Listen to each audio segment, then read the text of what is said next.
Good morning from Copenhagen, where we are into the elimination rounds of the World Archery Championships here in Denmark. Good morning, I'm George Tekmitchev, and with me is World Archery's Juan Carlos Holgado, the Olympic champion in the team round of the 1992 Barcelona Olympic Games, the renowned coach and master of the new World Archery Center, which will be opening in Lausanne, Switzerland later this year.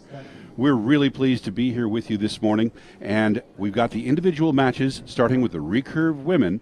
They're in the middle of practice, and we're about to get underway. Thank you, George. Good morning, everybody. Here in a different day, eh? It's completely different day. We have sun. It's a lovely day, and Danish people were telling me this morning, we have a 9 on target, too. You know, Juan Carlos, it seems to me that we packed up and took everything somewhere nice with weather. Yes. Still a nice place, though. They were telling me this is really the target 2, another 9. We're going to be doing a little double duty here. We'll be spotting for our results system. So I'm just practicing a little bit here, just making sure I've got the proper view of the target. Okay, so yeah, Juan Carlos, we've got fantastic weather. How about that for a change? Finally. You know, the wind is down and the sun is out, and the clouds have just obscured the sun a little bit, which is just what you want. You don't want too much bright sun when you're shooting a recurve bow. Nope, that's true. And not only this, it's the archers that were used to have dark light all these days. Now some of them are wearing sunglasses, and it's changing a bit what they have seen before. Sure. Hey, our marquee match this morning, which is going to be getting underway about 30 seconds plus some arrow pulls from now, is going to be two shooters who, you know, you would say, okay, well, they're only this level on the ranking chart, right? Mm-hmm. But in reality, one of these two is a ringer. Semra Lingard of Austria ranked 48th, and that's probably about where you'd expect her to rank.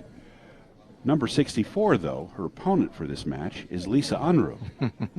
Now, you tell me that's not unusual. Well, it isn't unusual because top shooters often don't do as well in really bad weather, and they end up with a lower rank. But Lisa doesn't belong in 64th, in my opinion. No, as we mentioned the other days, the weather, that the wind, the cold, this strong wind changing constantly has made the ranking round a bit unusual. You have some of the top archers very low rank, not very low, let's say lower rank than what they supposed to be. And we have this case, for example, that she would never have ended this position, but now she's there. Now, Lisa is really renowned as an indoor shooter. She's the two-time champion of the European Indoor in Nîmes and has been a member of the German national team for about 10 years now and is a great shooter, great competitor. She also shoots some field archery now and then, and so she's a well-rounded shooter. She's an all-around shooter. Her opponent hasn't got too much of a competitive record that I can find. It's clear, though, that she belongs here at the World Championships, and she has already passed through 2 passes to get to this point, Juan Carlos. Yep. It's clear that in the matches it's totally different than qualification, and here's more experience. And let's say that the experience that Unruh has is huge, and I can see that in this match experience will be different, because right now with the weather being in perfect condition, the archers go back to the level they used to be. And now we will see the experience will make a difference here. You know, yesterday, Steve Anderson, the compound shooter from the United States, was commentating, and he indicated that sometimes it takes a few days for compound shooters to get over shooting in bad weather because of how much it messes up their timing, how much it causes them angst, I guess. And I don't know if that's the case for recurve, at least not in my experience. I think recurve shooters bounce back fast. Yep, I fully agree with you. It's another way that we see that compound recurve is different. Not only the distance, not only way of scoring, not only the mindset and the concept that when compound go to shoot an elimination, you already have all the 10, and the only thing one can do is losing some and give opportunity to the opponent to get this point and advantage. When here in recurve is more trying to get the 10, because this is when you start winning set points. So this is another difference in how compound recurve and archers, a completely different archers, different game.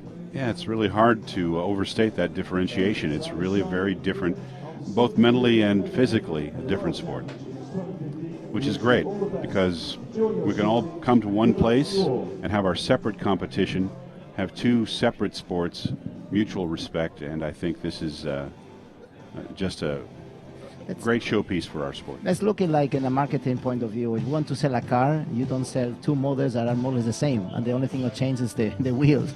So we want to have different cars, different models to different audience, and that's what we're trying to do here with Compound Recurve. It's completely different and trying to sell it to IOC and to other multi-sport games to get their own identity and a strong identity for Compound that I think is missing. And the archers deserve it. They are great archers and they have great matches and they train really hard for it. Heads are down, revs are up, and we are up for the first scoring end. It looks like Lisa will cut the arrow first, and that is a 9 on target 2. And a 9 on target 1.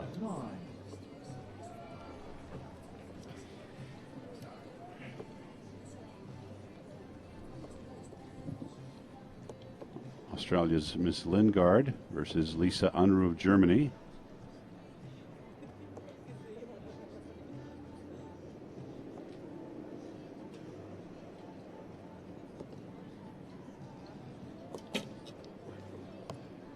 We have a 7 on target 1. Lisa with a 10-9 liner. As you used to say, too close to call. Yeah, that one's really close.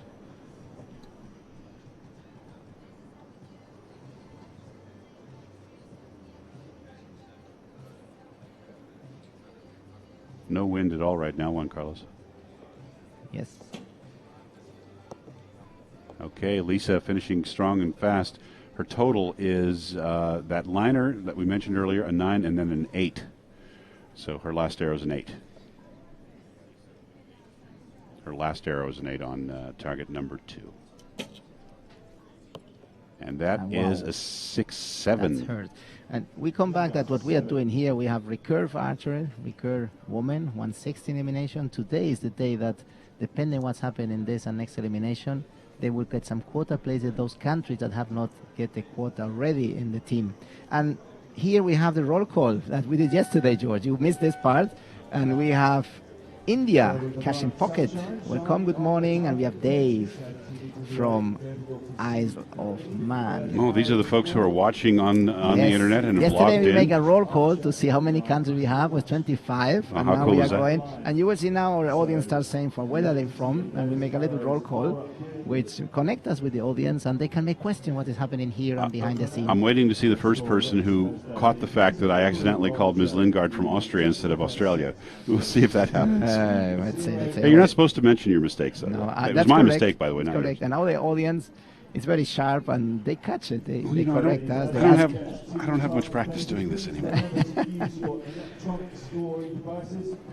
Good. So we come back to Olympic qualification. That has been a lot of questions and a lot of interest, a huge interest. And we have 11 countries today here in recurve women and 12 in recurve men. Still for getting spot, which means in the 116 elimination, 3 things can happen. That the one that pass in the 180 elimination are 8 already, so nothing has to happen. Then the 8 that pass and has not got a place from the team already got a spot. If they are less than 8, we have to go back to the losers of this 160 elimination. This one right here. Right here, and rank them. And by this, we have a competition Friday morning. Tomorrow morning. Tomorrow morning. Olympic quota qualification where the archers from the 8 elimination, the eliminated one, has to make elimination and they rank by first, second, third, and whatever number has come to complete the 8, that's still missing. That's it. That will happen. And the third case is that there will be more than 8 that pass, which I think is not possible physically. If you have 116, you cannot have more than 8. So this is what happened. The 8 that pass has no quota place, which will be very difficult. Or we have to get to all the losers and rank them by a competition on Friday morning. Well, in just a moment, we'll have updates on the other matches that are taking place right now.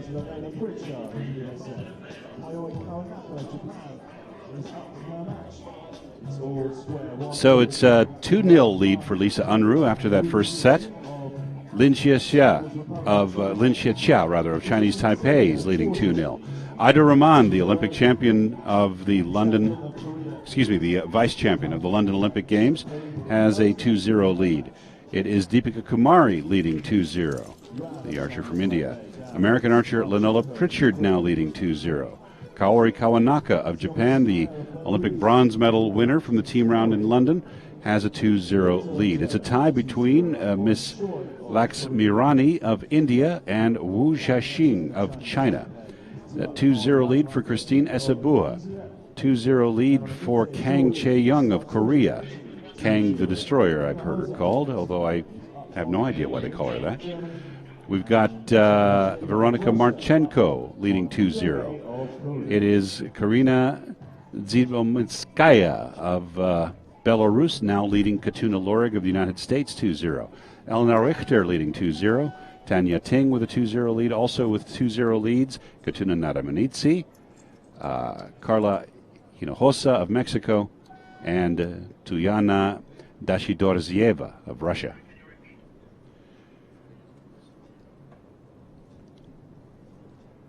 And number 2, Lisa has a 9 on that shot.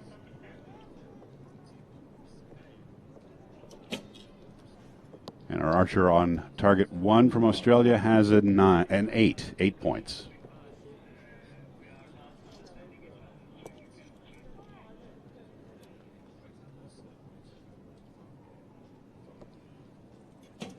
Okay, we have from USA 9 on target 2. Sorry, George, I didn't realize you were already in the match. And an 8 on target 1. No, say whatever you like, but please forgive me if I interrupt because I'm doing the job for the spotter right now as well, so forgive me for that one, Carlos.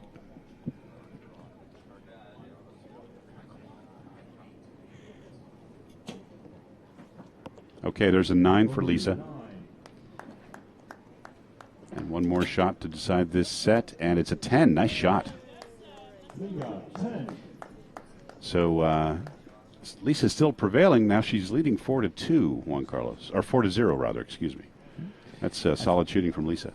I must say that the experience here has most probably playing a role. And I go back to the USA has check-in, Norway, India was there, Australia, Melbourne. No, there we go. Hey, the boss just showed up, Juan Carlos. Boston. Look over your left shoulder. The boss just showed up. Greetings to Tom Dielan, our Secretary General of World Archery, who's stopping by to keep things running smoothly as always. And I think he deserves to have a chat with you. Oh, well, thank you. What did I do to deserve that? Hey, I do want to welcome our World Archery Secretary General, Mr. Tom Dielan. We'll give him a moment to get the headphones on and push the button to start. Good morning, Tom. Good morning, George. It's nice to have you here. A pleasure for me. The fundamentals of Olympic selection are running under the currents of everything happening here this morning. Nothing can be more important for a lot of these countries. Could you please give us a brief explanation of the system from top to bottom, starting with the qualifications that took place with the team rounds earlier and how things will end up tomorrow? Yes, George. Well, basically, it all starts with the host nation, Brazil, that is lucky to be the host, and they have to shoot basically one arrow on the first day of competition, and they have their spaces. They also have to comply with the minimum qualification standard, which is applicable to everyone. All men have to shoot at least 1 time 630 and the women 600, which is the minimum requirement for us to accept the entry at the Olympic Games. And then it depends all on what happens here at the World Championships. Here, half of the places are allocated. So what happened on Tuesday was we had the team round, and basically you had to be in the first 8 teams, excluding Brazil. Now Brazil in the men got through to the 1/8 elimination, but did not win the match against Australia. So basically the top 8 teams got Olympic quota places. And there were quite some surprises. After that, we need to have a look at what happens with the individual competition. And the rule is clear. We give places to the 8 top individuals that are not in the team quota places. And that means that we look at who will get in the top 8. We remove the teams and Brazil. We go and look places 9 to 16 and beyond if necessary. Now, our rules are quite clear in World Archery, is that for the top 8 it's quite clear who is first, second, up to the 8th place. But the ones that lose the 1/8 will be all positioned 9th. The ones that lose the 1/16 are all positioned 17th. So on Friday we might need to determine who is 9th, who is 10th, who is 11th, and so on. And rather than looking just at points, what we're doing is we're having them shoot off for those places in a secondary tournament. But we will see what is happening here. At the moment, it is looking quite well for our German federation, because as far as I've seen... Lisa's shooting well right now. And also the other ones. And Elena Richter. Yeah. And in fact, if you don't mind, I'll just run through the results very quickly here. We have... right now, as we mentioned, Lisa leading now 4-0. We've got a draw between Chinese Taipei and Russia, Lin Shiqie and Ksenia Perova. Ida Rahman leading 4-0. Shi Yuhong of China and Deepika Kumari of India are tied at 2-2 right now. We have a 2-2 tie also for Alejandra Valencia of Mexico versus Lanola Pritchard of the United States. And U.S. is one of the teams looking for a place. Yeah.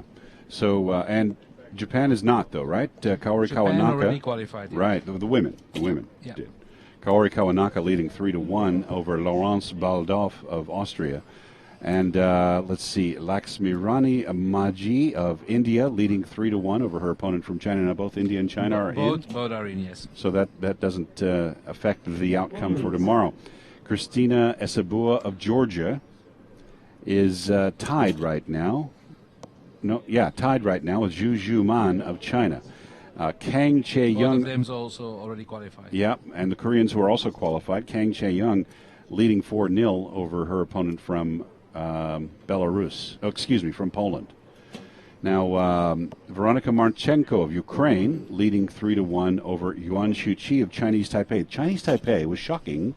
Yes, it was a big upset in the team round that Colombia got the place instead of Chinese Taipei, who are dead favorites in that match. But that's archery. The last arrow will decide who wins. No, to be fair, I'm not surprised Colombia got their slot. No. But that Chinese Taipei did not was a shock. Exactly, and a lot is to be explained by the position of the Colombian team, who had one of the three archers failing to make the cut in the individual, and that put the Colombian team lower than what they should have been. Yeah.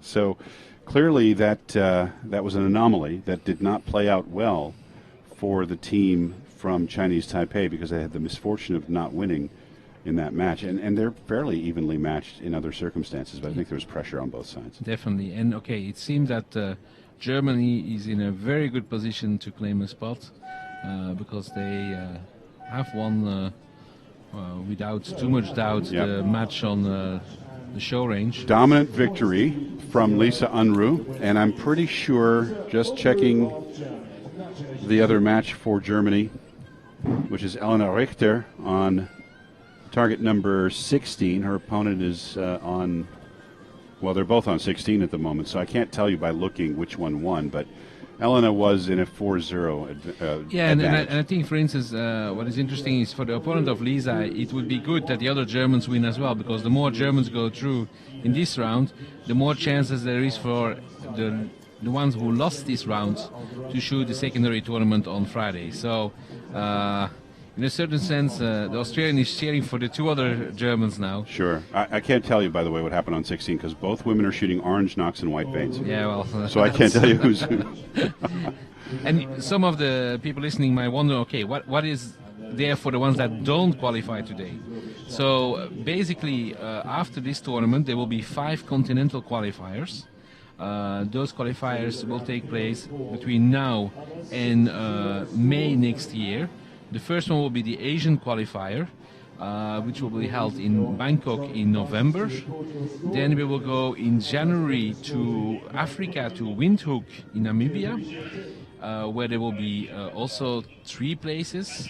In Asia and Africa there will be 3 places. Then we will move in April to Tonga in Oceania, where there will be 2 places, and our Australian archer here of course, is concerned by that if she wouldn't get to place here. So the tournament's in Tonga. In Tonga, yes. And then we will have the American qualifier, which will be in Medellin, together with the World Cup stage that will be held in May in Medellin. And then the last continental qualifier will be in Europe, in Nottingham, also in May. So that's for Europe. That's for Europe. And then there's one more after that, right? And then there is one more qualifier, both individual and team, because the continental ones are only for individuals and only for teams that have not yet qualified a spot. Okay. The final qualifier for teams is open to all teams that have not yet qualified, and having seen who has not yet places, it's going to be a very, very tough competition. Sure, because some very good countries haven't got places yet. Absolutely. The countries that have a long Olympic tradition have not qualified. France. France is the obvious example. Britain, multi-medalist at Olympic Games, also without places at the moment. So it's going to be a very tough competition, and it's showing that the sport is growing. It's no longer a guarantee for the traditional countries to show up at the World Championship and get places for the Olympics. No, there's no guarantees because the level of competition has come up. People's ability has come up. The old dominant players are no longer as dominant. And what do you think that is? I'm thinking it's because of Korean coaching being spread around the world as much as any other factor. Well, that might be a factor. For sure, that helps. There is a lot of Korean coaches around the world. That's true. But also from other countries. And I think the things like the internet, things like video coaching, there is no, I would say, reason anymore why a smaller country cannot tap into the knowledge that in the past perhaps was hidden in the head of one of the top coaches. So more and more the information is spread, more and more information is available, and also development programs are working. Dissemination of information is a major factor in the improvement of our sport. Absolutely. World Archery has taken a lead role in that by creating coaches' manuals that are easily available both online and in published form. Yeah. No, it's absolutely the case. And okay, well, let's have a look at what is happening. Yeah, let's do. We've got other winners. It is, well, it looks like the match for Elena Richter is still underway.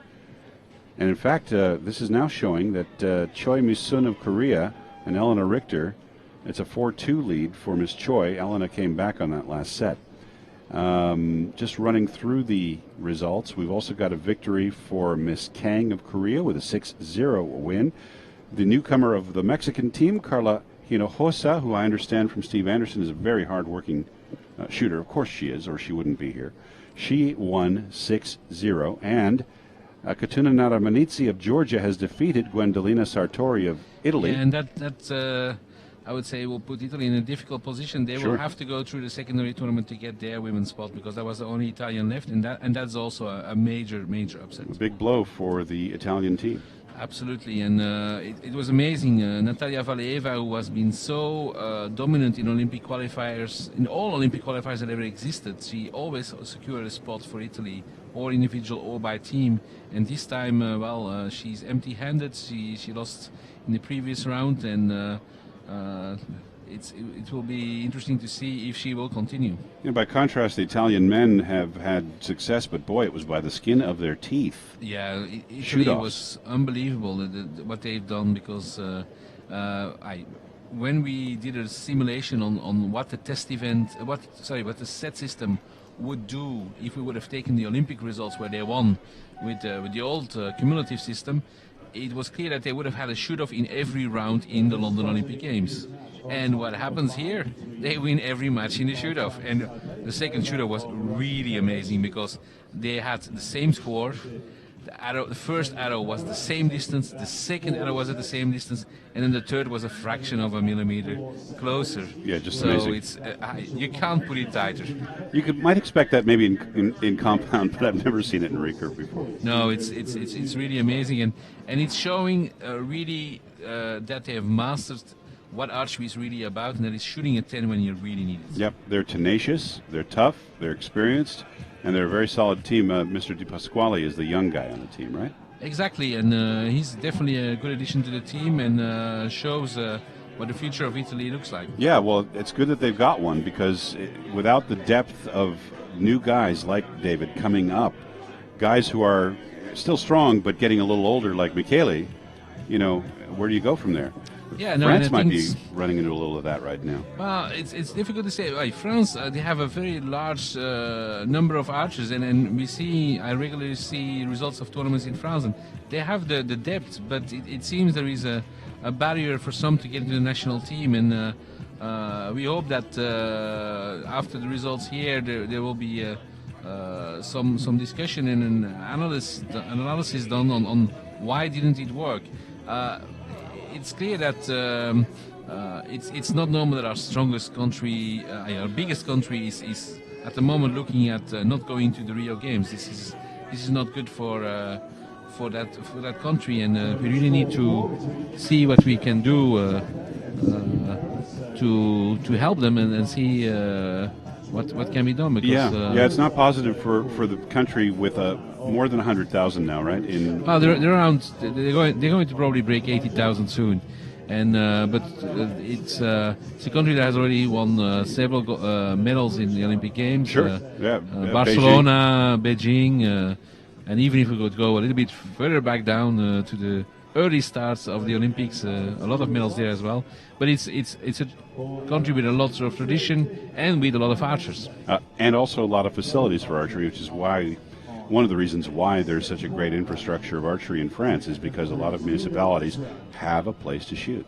Yeah. And that's invaluable. That's so important for our sport. So speaking of places to shoot, if I may shift the topic a little bit, World Archery is constructing a massive new state-of-the-art archery training center in the Olympic home of Lausanne, the city where the IOC is headquartered, the city where World Archery's offices are located, and in fact where you live. And our Juan Carlos Holgado is going to be running that facility.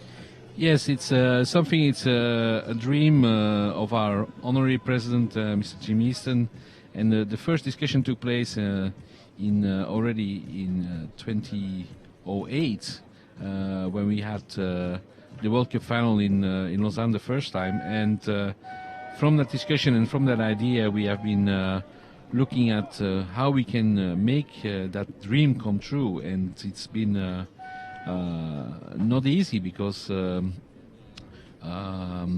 making a training facility in Switzerland with all rules and regulations in place has been challenging, but we're very grateful to the city of Lausanne and to the Canton of Vaud for all their help that they have put into it, and also to the Eastern Foundations and other people that are helping us, like the Foundation for the Help of Sport in the Canton of Vaud.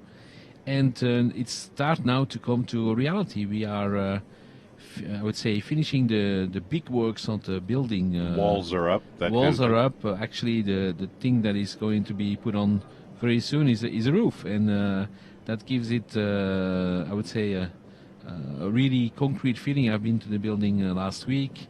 You can walk around, you can have an idea on the dimension it has, and it's going to be impressive.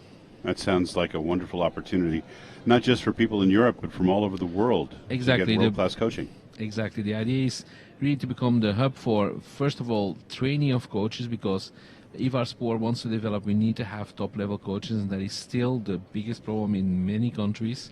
So we have to work on that. Then also preparing athletes, getting them ready for big tournaments like this one, or for the Olympic Games. Then also helping our coaching, our judges training, because we want to make sure that also our judges are at the highest peak of performance at the big tournaments, and that also takes a lot of training. And then we will help also, I would say, local people to discover the sport, companies, and so on and so on. You know, as we give credit to Jim Easton, our friend, and also to the various government and private entities that have made the new facility in Lausanne possible, I can't help but look back at our other great friend of time, Werner Beider, and the precedent that he set with the Werner and Iris Center in Dauchingen, Germany, where over the years many hundreds of teams have come to train, to enjoy the sport in Werner's unique way. And so I like to think that all of these archery centers, like the one we have in Salt Lake City and the one that you're building in Lausanne, and the archery centers that are in the future by the Easton Center and other entities, they owe a little bit, I think, to the vision of Werner Beider. Absolutely, I fully agree, George. And okay, you could say it might be the vision of the wife of Werner Beider, because Iris Beider wanted him to stay more home instead of going to all the tournaments and all the amateurs. Bring the mountain to Muhammad, as it were, huh? So, but definitely Werner played a huge role, and that was really the first center where people could practice indoor 70 meters with high-speed cameras, all the facilities in place to prepare for major games, and yes, that has helped for sure in the design of the centers that have been built after that. And credit to Werner, he was a real innovator in the sport in everything he did, and the sport misses him. It's clear. I personally do, and I know you do. Yeah, and I think this is the first World Championship without him. So yeah, it doesn't feel right. You know? No, it's sad. Yeah. Well, we miss you, Werner, and we are thankful for everything that he brought to our sport. Let's go and look at the results. Let's look at the results, and then let's do a little roll call, Tom, because we've got people checking in from around the world, letting us know they're here. Winners, here they go. Here's the latest set of winners. Ida Rahman had won 7-1, dominant there. Lin Chichia of Chinese Taipei wins. Chi Yu Hong defeats Deepika Kumari of India. Alejandra Valencia of Mexico wins.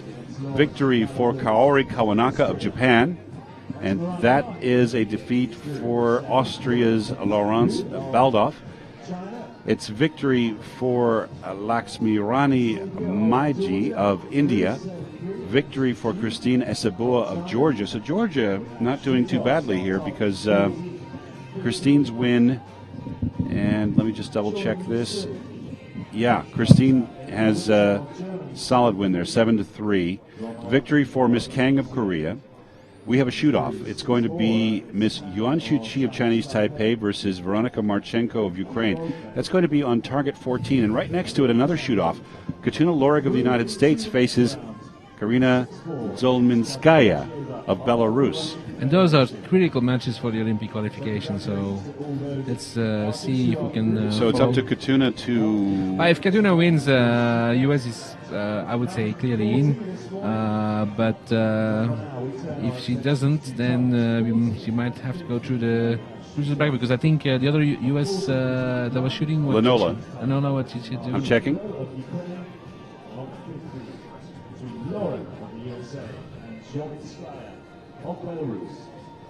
So we're checking what the scores on the other matches are before we go for the shoot-off.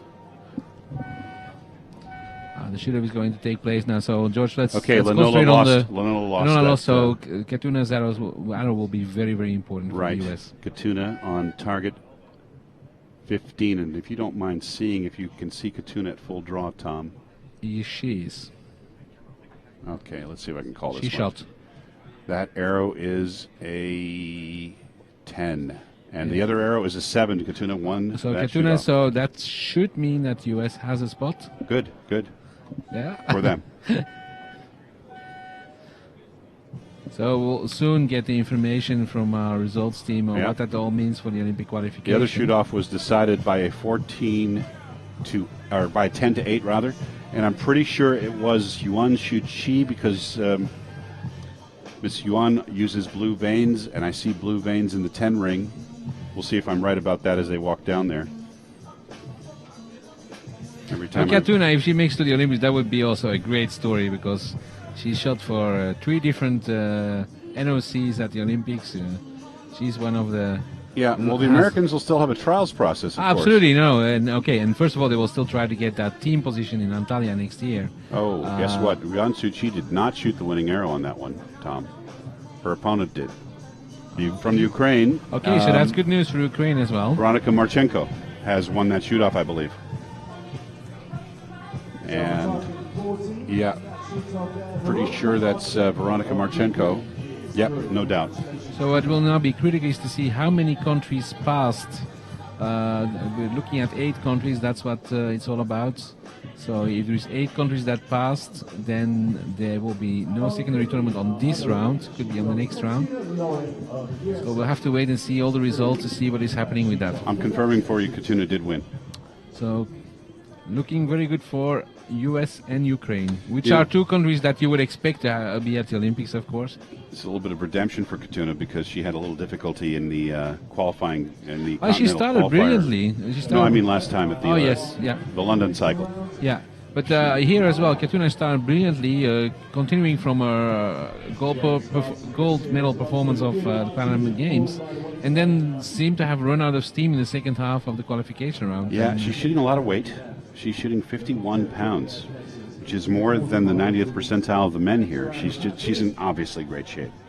But I wonder if in the wind that might not have worked against her a little.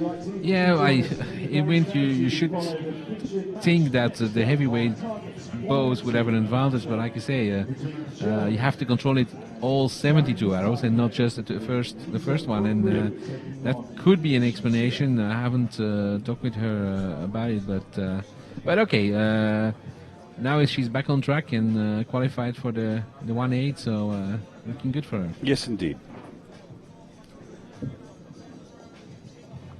She's looking pretty serious for some reason. She's speaking quite seriously with our friend Dean Alberga down there as she's walking back. But clearly she's got business on her mind, I think. She's very focused today, I believe. Let's just do a quick roll call here. We've had a number of people tell us where they're from as they are watching the live stream. Yeah, and I confirm one of the questions that was raised, what happens if someone qualifies for a team, if they also qualify individually, and that is of course the case. They don't have to qualify as team and individual. If you qualify for a team, you automatically have 3 individual spots. Mm-hmm. Hello to Finland.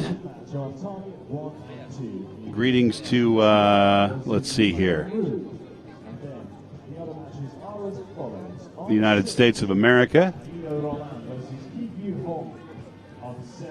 I noticed that the new PR person for the U.S. Archery Association has been using this stream to promote stuff from their website, which is a great idea. It's all about interaction these days, so people, please don't hesitate. Put your comments and we'll try to reply. It's not that easy, but yeah, we'll try to do that. I feel like one of those cooks in a French restaurant, with 3 things going at once sometimes, Tom, we've got target assignments for the next pass, so let's run through those. Fine. All right, it's going to be Lin Shijia of Chinese Taipei versus Lisa Unruh in our featured match. So that's coming up here in front of us next. And then it's going to be Ida Rahman versus Ki Yu-hung of China, Alejandra Valencia of Mexico versus Kaori Kawanaka of Japan, Laxmirani Maji of India versus Christina Sabua of Georgia, Kang Chae-young of Korea versus Veronika Marchenko of Ukraine, Katuna Lorig of the United States versus Choi Mi-sun of Korea, Ika Yuliana Rochmawati of Indonesia versus Katuna Naramanitsi of Georgia, and Carla Hinojosa of Mexico versus Ki Bo-bae of Korea, the current reigning Olympic champion, Miss Ki Bo-bae. Yes, and Ki Bo-bae definitely would like to add the World Championship title to her fantastic number of titles. She was shooting for gold some weeks ago in her hometown, basically, in Gwangju at Universiade, and she pulled it off in the individual competition, in the mixed team competition. Unfortunately, in the team competition, Korea did not make it. She couldn't make a full set of medals. She set a new world record on the way, didn't she? She said she broke a world record that was held by Park Sun-young, another Korean legend, and 686 points. The scores here were far from that, because the conditions here were not that good as they were in Gwangju, but there was a little bit too much wind to go for world records here, and she's in amazing form, so we'll see what happens here.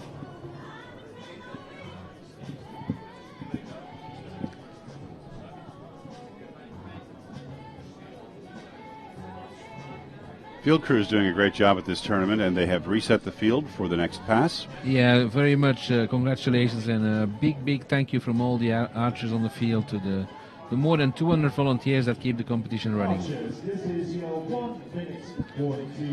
you have to understand this is we have more than 1,000 people that have flown or driven in from outside the world and from outside Denmark, and it's amazing how the volunteers are taking care of everyone, and really hats off to all of the Danish volunteers. And there's also not only Danish volunteers, we have people from several countries that came to volunteer here, so really congratulations to all of you, and without you we can't do it. Not to mention the judges and the World Archery event team, which is now led by Mr. Chris Marsh, who was the great manager of the London Olympic archery venue back in 2012.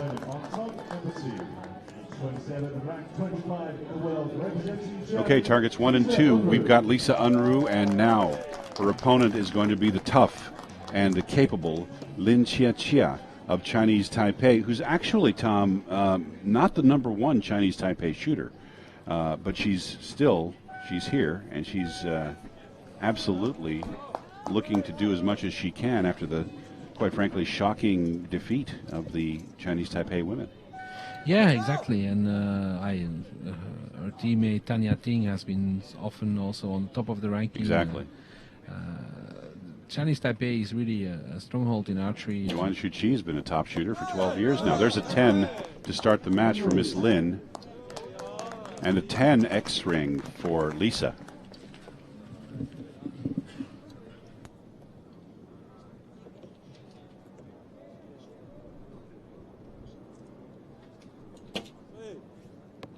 And a 10 for Miss Lin. So Lisa with a 9 just out of the 10 ring. Go ahead, Tom. Sorry. So sorry, George. I just got the information. So have now qualified as individual for the Olympics is Chinese Taipei. So a little bit less pressure for. So that's one slot. Is that what that means? That's one slot, yeah. exactly. The same for Germany. So both of them are shooting now only for the World Championship, which is also very important, of course. United States also got a place, Ukraine as well, and Indonesia. So that's 5 that are sure, which means there is 3 places still open, and those will go between 6 countries. And those 6 countries are Austria, Belarus, Australia, Poland, Italy, and Azerbaijan. So just to clarify, are those the countries that will be shooting on Friday? Those will be the countries shooting on Friday. Austria, Belarus, Australia, women, right? Yes. Poland, Italy, Azerbaijan. Yes. Now there's also tripartite places that are given by the IOC. Yes, I forgot to mention them, but what people have to understand is that those places are really reserved for the small delegations. What happens is that IOC, the International Olympic Committee, together with the Association of National Olympic Committees, establishes a list of the countries that have had less than 10 people participating in all sports together at the Beijing and London Olympics. So places like maybe Vanuatu. That could be a place, example, El Salvador, Bhutan, right. San Marino, Luxembourg. These are the type of countries we're looking at. And then those NOCs can ask to every sport, individual sport, of course, because if you have a team sport, you would definitely not satisfy that criteria. Right. And see if they can get the place. What happens then is those applications come to World Archery. World Archery look at it from a technical point of view, meaning are those people able to shoot the minimum qualification score, or can they be prepared to get the minimum qualification score on time to be competitive at the Olympic Games? And then we give our recommendation back to the IOC, who makes the final decision. Just for reference, the MQS currently is based on either a 70-meter round or... No, it's only 70-meter rounds now. Round. This is the first Olympics. It's so only no longer the 4-distance round. No, so you have to shoot the 70-meter round, and you have to shoot 600 points for the women and 630 for the men. So a pair of 315s for the men, for example, would do it, and a pair of 300s would do it for the women. So basically, you would have to stay within the reds on a competition. That's more or less what we're asking for. We want to avoid that we have people competing at the Olympics that are not up to the level that they can do a correct match in the first round. How does that get adjusted over time, Tom? Because I remember 1,200 was the benchmark for men for a long time. In Well, fact, in the old round. it increases. We have added in the men 5 points. The women, we kept it the same. It's basically on what we saw in London. We took the London results and evaluated those, and then it was clear for the men that with 6:30 at the Olympic Games, well, you're really, really at the bottom of the ranking. Yeah, sure. Which isn't to say they shouldn't try, because with the set system. No, you know, I remember a fantastic match between a Fijian archer and Im Dong-young, which was the number great. one qualifier. The crowd loved it. The crowd loved it, and if our Fijian archer would have not been too stressed on his last arrow, he would have beaten Im Dong-young, which was a real thriller. That was a real genuine handshake that Im Dong-hyun gave that shooter afterward. Oh yes, he was relieved, I can tell you. That's putting it mildly, I'm sure. He also set an Olympic record, Im Dong-hyun, at that same event. Yes, which is 6:99, which is still the world record. We have been expecting the 700 barrier to be broken since then, and we've been very close. We've had some very good 690 scores. Mother Nature's had other things to say about it, though, huh? Yes, here, even if they would have been probably mentally and technically ready to do it, the wind didn't help. You know, Oh Jin-hyuk was very gracious in his loss yesterday, and he didn't make excuses. He pointed out that, you know, he couldn't handle the wind, and he needs to go back and redouble his efforts to get used to the wind. He didn't whine about the circumstances, or he didn't say a word about the fact that you know, the score, if it had been a straight pass, would have been a different outcome. The set system has been great for our sport, in my opinion, as somebody who's participated in the past in helping present these events to public audiences. Nothing captures people's attention like the possibility of a come-from-behind victory, and that's what this gives us. Absolutely, and we've seen great matches. The first round of the team round was fantastic with 4 shoot-offs, real thrillers, and I can imagine, especially for the coaches and the team officials watching in the back, it's the worst situation, because they can't do anything about it. The archers at least have a chance to do something about it themselves. Yeah, but you know, the archers, by and large, they enjoy it. I think it's been something that's been good for the sport. I really do. Yeah, and also it changes mentally the approach, because when you see that you can win with an arrow a match, you will take an extra risk, and you might hold it a little bit longer to get that 10 off, and okay, that might result in then a bad shot in the end if you push it too far, but that's how it is. But mentally you have to go every time from scratch, from zero, every set. Taking it back to the field right now, Lisa's in a bit of trouble, Tom. She actually wasn't able to do a thing after the second arrow because for the fact that Lin Xie had a 10-9-9 down there. Lisa had shot a 9 and an 8 and was done for this set. So Miss Lin's ahead now, 4-0. Yeah, but even then, I would say it permits the archer that can't win the set anymore to try and make a test on that last shot, see if the wind has changed, aim off to another place on the target and see what it does. So at least she has some data, some information for the next set, to be ready for the next set and see if that will make the difference in the next set. Yeah, the shot absolutely has value, right? Yes, absolutely. And I'm already aware of one case in international competition where an archer didn't shoot that shot because he said, okay, I've lost it anyway. I don't remember that, but I'm sure that you're right. I vaguely recall something like that happening, but I don't think that's nice to the crowd either. I think they want to see the shot. No, they want to see that shot, but okay, it's sometimes people take victory or loss in different ways. Hello to Belgium. Thank you for joining us. Tom's from Belgium, by the way, originally. Yes, it will be next year, 20 years that I'm no longer living in Belgium, but I still enjoy going to it from time to time. We've got Sweden checking in. We've got Worcestershire, England checking in. Well, someone from the USA in Utah, so he's up early. David Solomon from Utah. Let's see. Or he's up late. I'm not sure how you'd look at it. It's I'm not sure what time it is back there. That's where I live, by the way. 1:43 in the morning.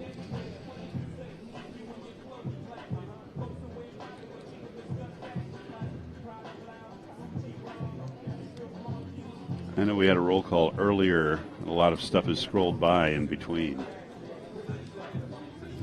No, and it's clear now. Okay, Lisa under pressure to keep it going. 4-0 down. She really needs to at least tie the next set to stay in the game. Yep, and, she's got to do it. She's got to buckle down. Now, I've seen her do this before in indoor competition, but this is a tough circumstance for her right now because Miss Lin is a tough shooter. Definitely, and Lisa is a very strong archer in all of our disciplines, indoor, outdoor, and field also. She's been very competitive at field archery as well. Yep.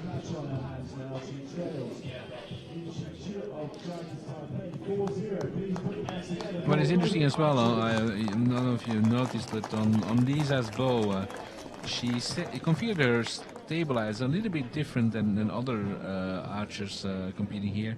She put her what is called the V-bar, the back stabilizers lower down, a little bit like many of the compounds are doing, and it seems to be working well for her. So it's a little bit different than others, and this also shows that archers try to find solutions on how to feel the shot for them. It's important that they have a good feeling for them, because that's what matters when you shoot an arrow. Brady was playing with a configuration like that a couple of years ago, and I remember Sebastian Rohrberg playing around with different configurations. He's kind of settled on the Swedish swing bars. Yeah. All right, here comes Lisa. This will be very telling, and it is an 8. Yeah, that's it's unfortunate. a bad start. This could be it, Tom, right here. Well, you never know until the last time we show. You see? Well, actually, yeah, you're right. Good call, because that's a 7-8 liner. It is an 8, I think, but you never know till it's over. We have a couple of questions rolling across the screen there that may or may not be a good topic for conversation. It's 8 for Lisa, another 8. Now, there's a question of how many individuals will qualify for the Olympics. Well, basically, there is there is 8 individuals. There was 8 teams, and then there's the 3 host country places. So the total of that is 24 for teams, 8 for individuals, 32, and then the host is 35 people qualify per gender here in Copenhagen. Lisa in was total, an 8 on that there will last be. one. Sorry. In total, there will be 64 men and 64 women. Well, that's it, Tom. That's Shot the Fox. Lin is the winner of this shoot-off, or rather this set match. 6-0 straight set victory for Lin Xiaoqia of Chinese Taipei over Lisa Unruh of Germany, as we get ready to head to the semifinals coming up soon. And we'll have the rest of the matches coming up. We've got some close ones here, Tom. We have some people from the Netherlands watching as well. The Netherlands, who, of course, shot really well with the men. They qualified their team. They're a very young team. Yeah. Because it's amazing that Rick van der Ven, who was the upcoming star in London and then very young at that Olympic Games, is now the oldest in the team. And Chef is the middle guy. What's up with that? And Chef van den Berg being the middle-aged archer in that team. It's amazing because... well, it says something nice about the depth that's available to the Netherlands team. They have a fantastic youth development program, and I think this is really the model to follow for all other European countries. France comes to mind, maybe? Sorry, you didn't say it, I did. I didn't say anything, but... I don't have to worry about my popularity. But it's clearly showing that you can be competitive with the Asian and American countries as a traditional European country, and it's, I think, hats off to the Dutch and how they're doing it. It is working. Tom, Choi Moo-sun of Korea was running over Katuna Lorig as of the last set, and this could be it for that match. Could be that Katuna will be done now. Does that affect anything for... No, the Olympic place is done. That is secured. So she can sort of relax about that. Yeah. So that's one place. The common question is there any way for the Americans to get a full team? Absolutely. They can get the full team in the Antalya World Cup next year. That's the FQT, the final qualifying tournament. Final team qualifying tournament, to be 100% correct. And that will be next year in Antalya. And there will Second be- stage of the World Cup. Actually, it will be the third stage of the Oh, is World that Cup right? already, Sorry. because we'll have Shanghai to start the season, then we go to Medellin in Colombia, and then we'll finish with Antalya. Olympic year, we only have 3 stages, contrary to non-Olympic years where we have 4. So the Poland stage will be off the calendar. Yeah, Poland we'll go into Poland in a fortnight, and that will be, for the moment, the last time we'll go to Wrocław with the World Cup stage. Wrocław will be the host of the next World Games, where we have the compound target event and field archery. And then we'll see what happens. We have allocated from 17 to 19 Berlin in Germany as the second European World Cup stage, and well, of course, depends what happens afterwards. I wouldn't be able to say today if we will continue being in Germany or we'll go back to Poland or to some other country in Europe. But we try to keep a balance between the different continents with 2 European stages, one in Asia and one in the Americas. Okay, some more matches are settled now, Tom. It is over for Katuna Lorig. Choi Mi-soon of Korea has defeated her 6-0. We also have a 6-0 victory for Lakshmi Rani Amaji of India over Christina Sabua of Georgia. The other matches are still in play. That's Ida Rahman of Mexico versus Ki Yu-hong of China. Alejandra Valencia of Mexico versus Kaori Kawanaka of Japan. That's a 3-3 tie. We have Veronika Marchenko of Ukraine with a 4-2 lead over Miss Kang of Korea. That could be interesting. Yes. And then we've got Katuna Naramanitsi of Georgia versus Ika Yuliana Rochmawati of Indonesia. 3-3 tie right there. You got to kind of pull for Katuna after she beat Celine, I guess. And then we've got Kibo Bay 5-1 lead over Carla Hinojosa of Mexico. So Kibo Bay looking strong right now. Miss Hinojosa has to outright win the next 2 sets to force a shoot-off with Kibo Bay.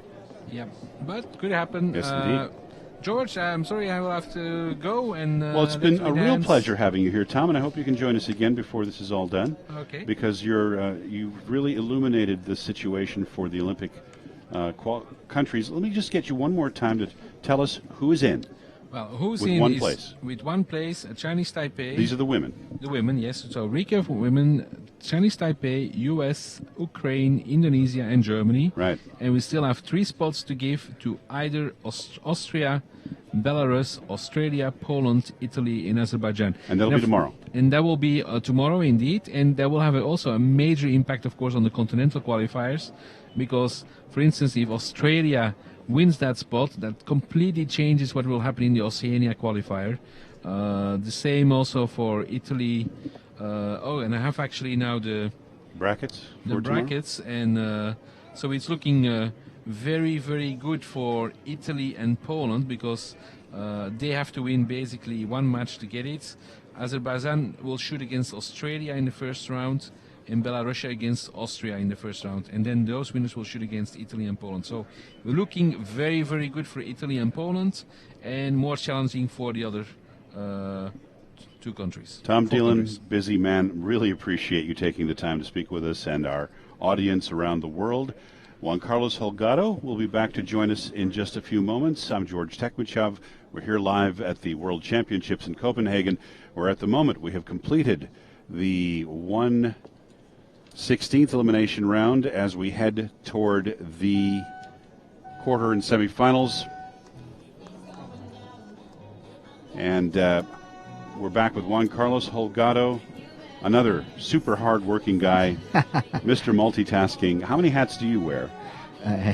Right now, as you can see, no hat. But I have several of them since I moved. This is the first time all week I haven't worn a hat. Well, I'm wearing a hat, but I haven't worn a jacket today. And it's been necessary to wear 2 or 3 during the week, so this is great. Yes.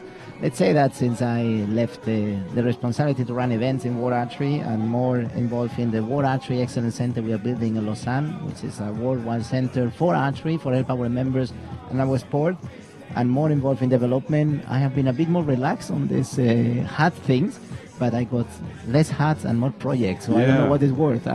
Well, you say all that, and it kind of implies you're now a suit and tie kind of guy, but it's not true. I see you running around doing stuff like moving targets and everything else you used to do, which is something, another great contributor to our sport, Jim Easton, used to do all the. Remember Jim running around in Athens, moving targets around, fixing cables. fixing Amazing. cables. Seeing the president of your federation fixing cables and saying, "But dear president, what are you doing here?" Yeah, Making sure the cables in right. it's a beautiful thing. Excellent. So thank you very much. Jim just had his birthday recently. What did I miss, George? Oh, some very eventful things. First of all, as Tom announced, Chinese Taipei and the United States and several other countries have grabbed a single Olympic slot as of the last pass. So that's been useful. Lisa Unruh went down in defeat to the archer from Chinese Taipei, Miss Lin. But we still have some action going on right now. Let's recap the scores. Victory right now for Kibo Bay. She has defeated Carla Hinojosa of Mexico 7-1, but it's a great debut at the World Championships for Miss Hinojosa of Mexico. Kibo Bay with a strong back after having been a couple of years out. She won in Guangzhou, the Universidad, and she was leading the team, and it's the experienced person in this team that was in Universidad. World record at that event. Two world record individual, one that was 11 years holding since Athens 2004. That of Miss Pak, yeah. Yes, and then the team world record with 2 university archers. But they didn't win. No.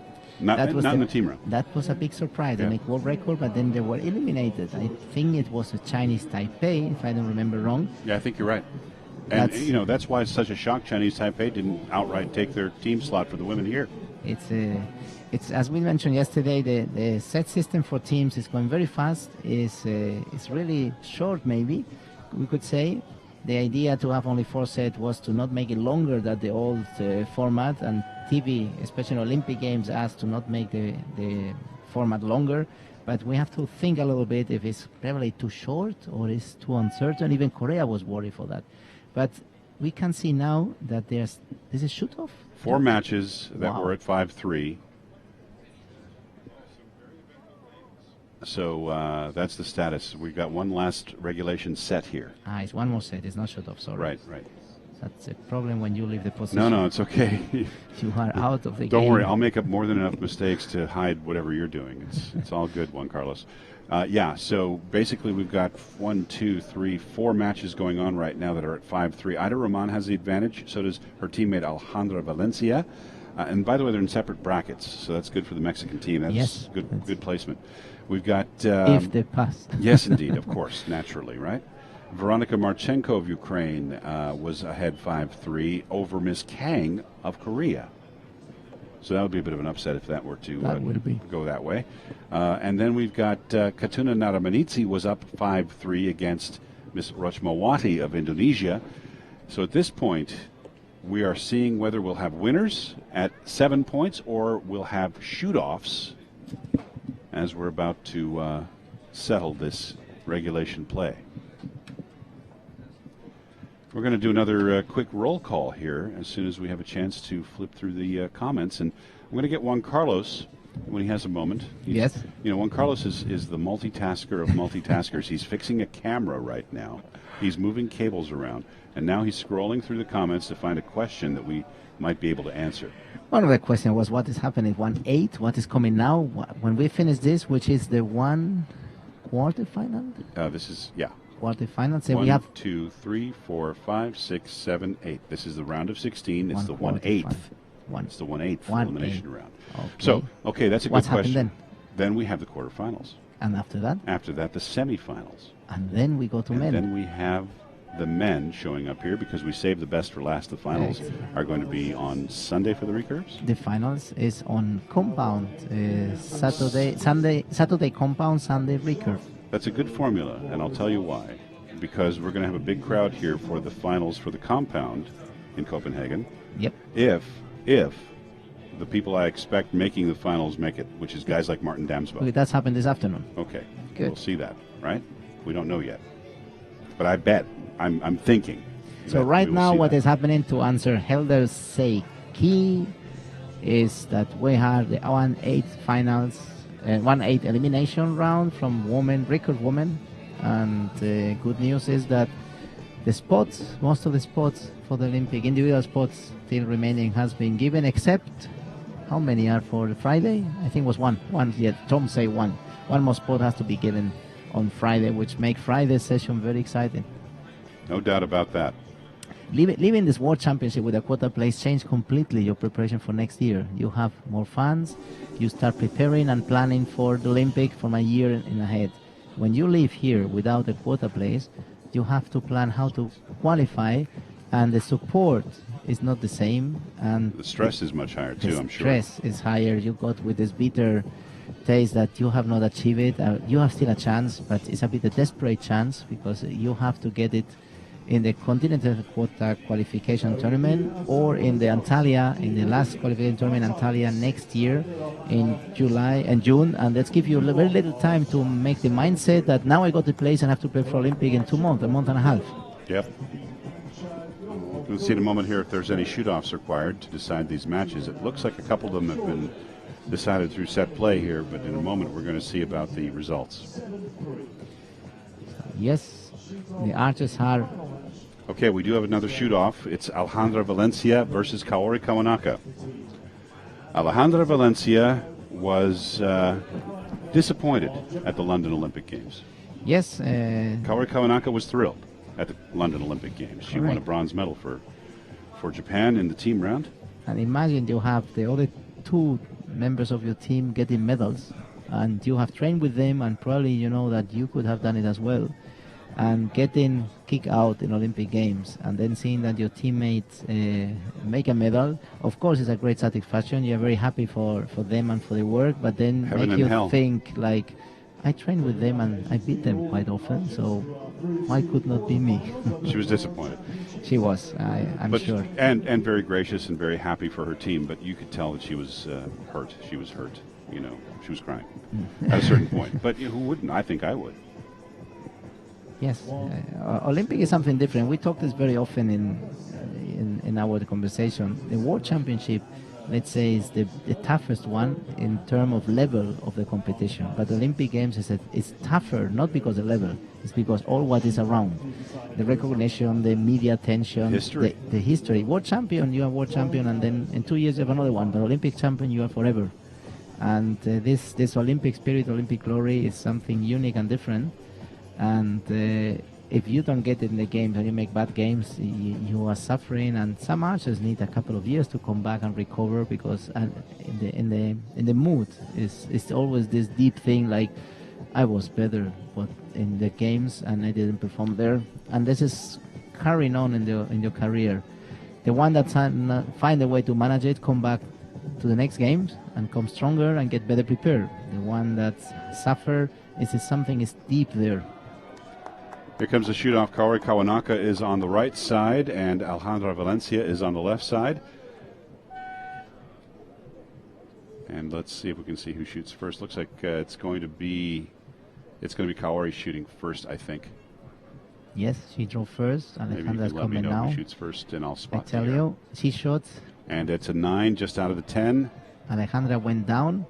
George, you cannot see the image as you are focused on the scope, but she's drawing now. Shot. 10 points, X-ring, she won. Alejandra won. It's what we said in the set system. You have to make a 10 when you need it. And a shoot-off, of course, then is when you need it. Yeah, we saw the Italians doing that enough times this week, huh? Yeah. We were talking yesterday with Andrea Lorenz and say it's amazing. It's the statistic of Italian winning shoot-off has been breaking here. 4 of 4. So normally it's the opposite. They lose them. So there was quite a good joy and happiness for the Italian team and Italian archers and the Italian fan that any shooter was coming. It was, you don't need to shoot it. Italy will win in any case. It's as exciting as it gets. Crowds love that. Well, disappointment for Kaori Kawanaka and the Japanese team. She's the last woman standing for Japan. The Japanese men this afternoon have got some pressure because they've got to finish in the top 8 in order to win their slot.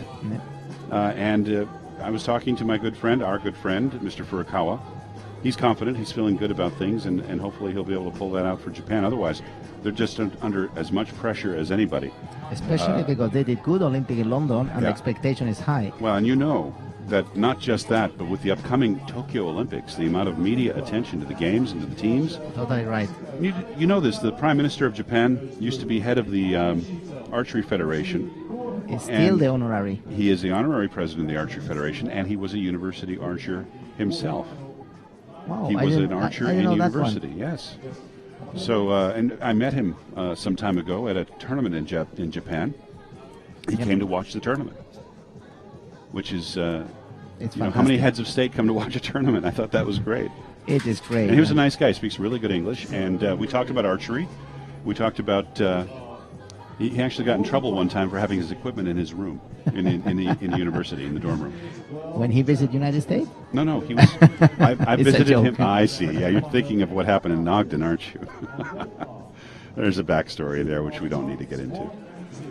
Okay. But now I let's- have a nasty question. It was recurve or compound archer? No, he was a recurve archer. I don't think compounds existed back then. I'm joking, no.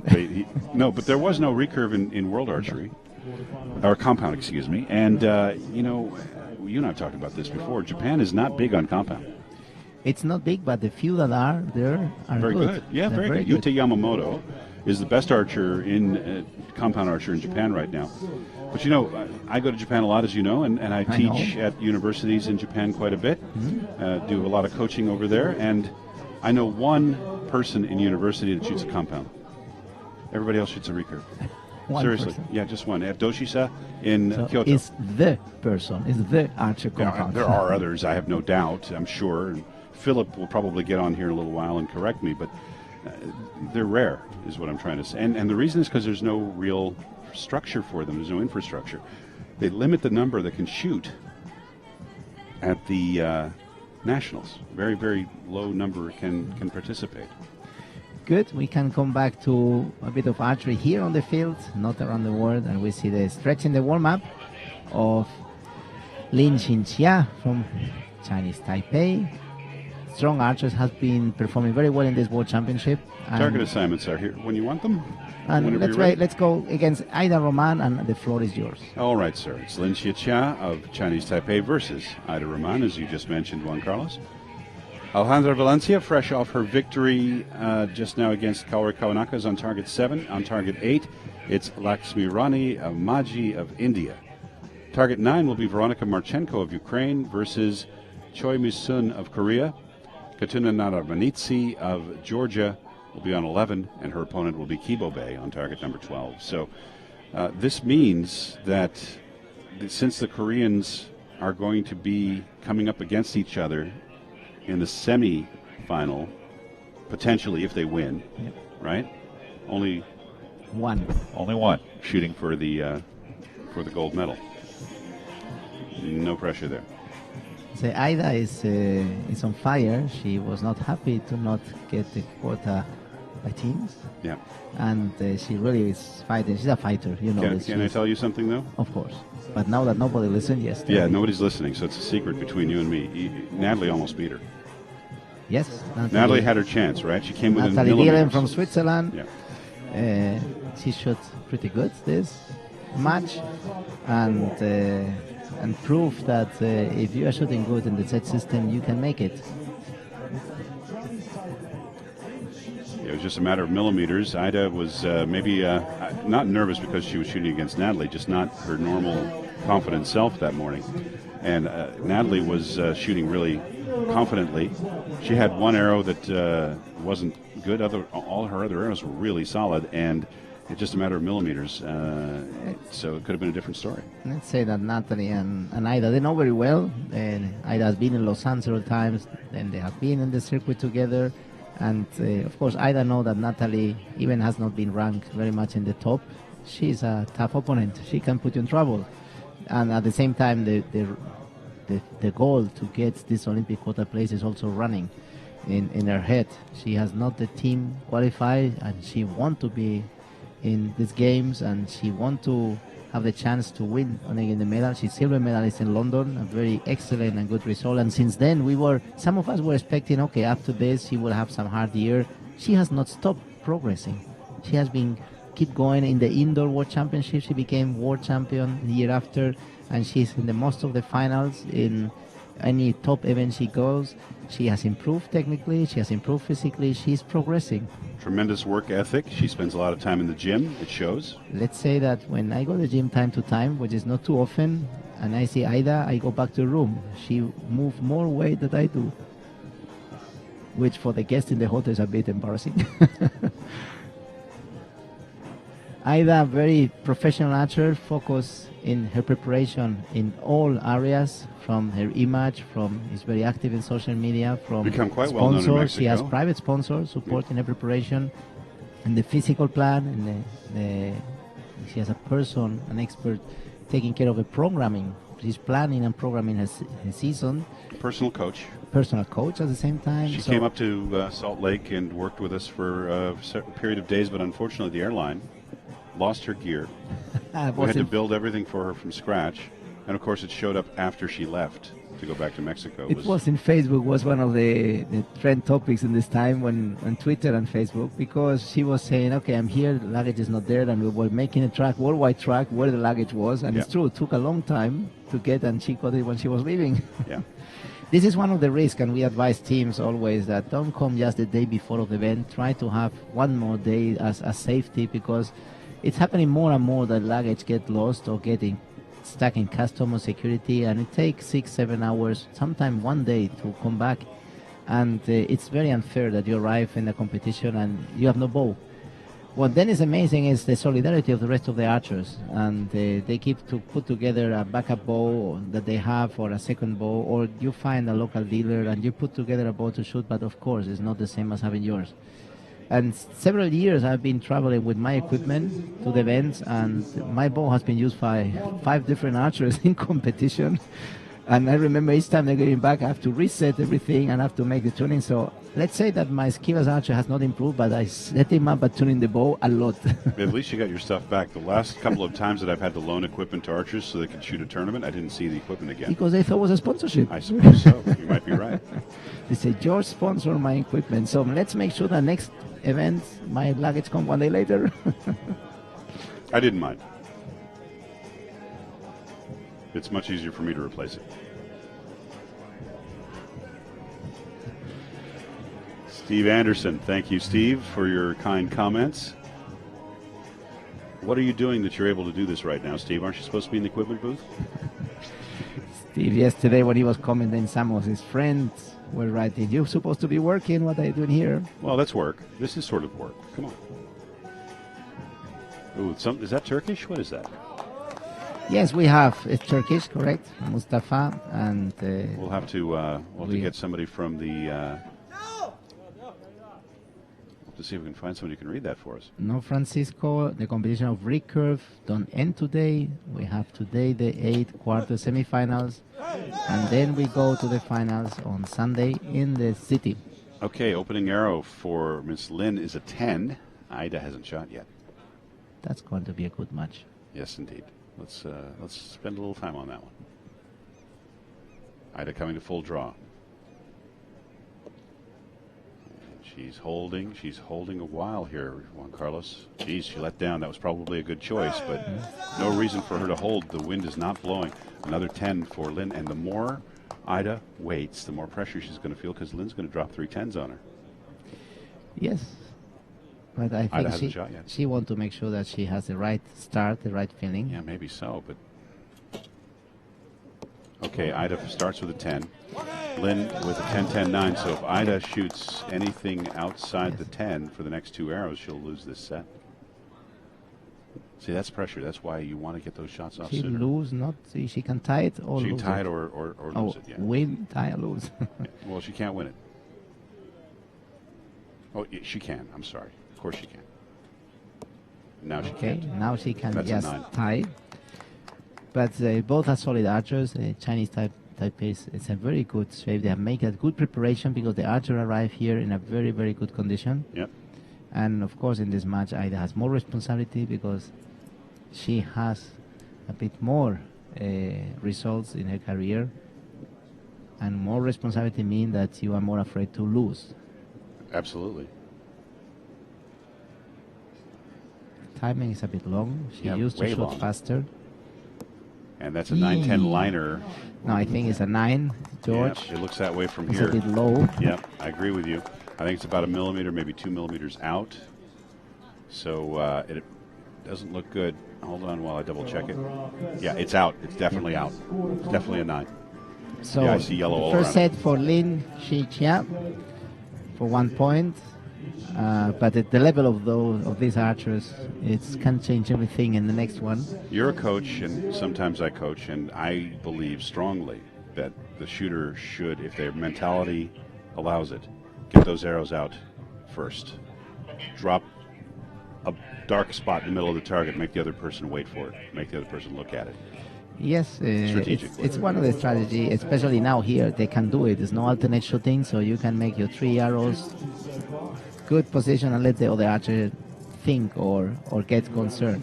Because even if we try that, not look to the other opponent and get affected by this doing, we all do somehow. And you are focusing your shot, but you know the other one has made 10-10-10 or 10-7-7, and you say, okay, now a bit more relaxed, I make my shot. Sure. Not too relaxed, though. In the set system, you cannot relax. No. Wind is, this is as good as I've seen. Nothing. We see the coach. Asian coaches are not so expressive, so No. it's difficult to try to read what is happening. I think it's observing Well, and both analyzing. are Asian in this case, right? Because we have a Korean coach there in the box for... But let's say the Korean coach who is with Aida has been a long time in Mexico. He's half Latin already. Well, I would agree with you based on the encouragement that he was giving her yesterday in her match against Natalie. Okay, we see the Chinese Taipei team supported behind. Yeah, always. They're strong. They look serious. They are professional. What is interesting to not see the Mexican. Yes, I see them there on the stand. It's a shame that the they used Chinese Taipei team uniform is exactly the same as that of the volunteers here. Yes. It's like, who's... So the score in our featured match 2-0 in favour of Lin of Chinese Taipei.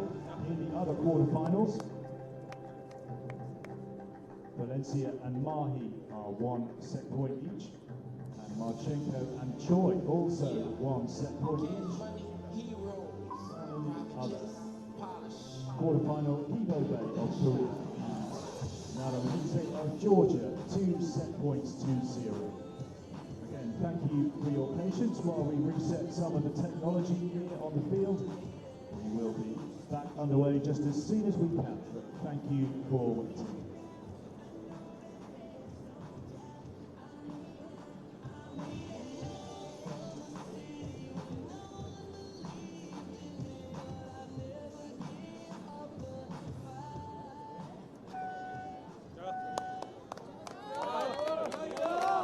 It's not over yet because we still have at least one more set. If Miss Lin wins this next set outright, that's it. Done story, and our fantasy football matchup of Ida Rahman and Kibo Bay will not be reality.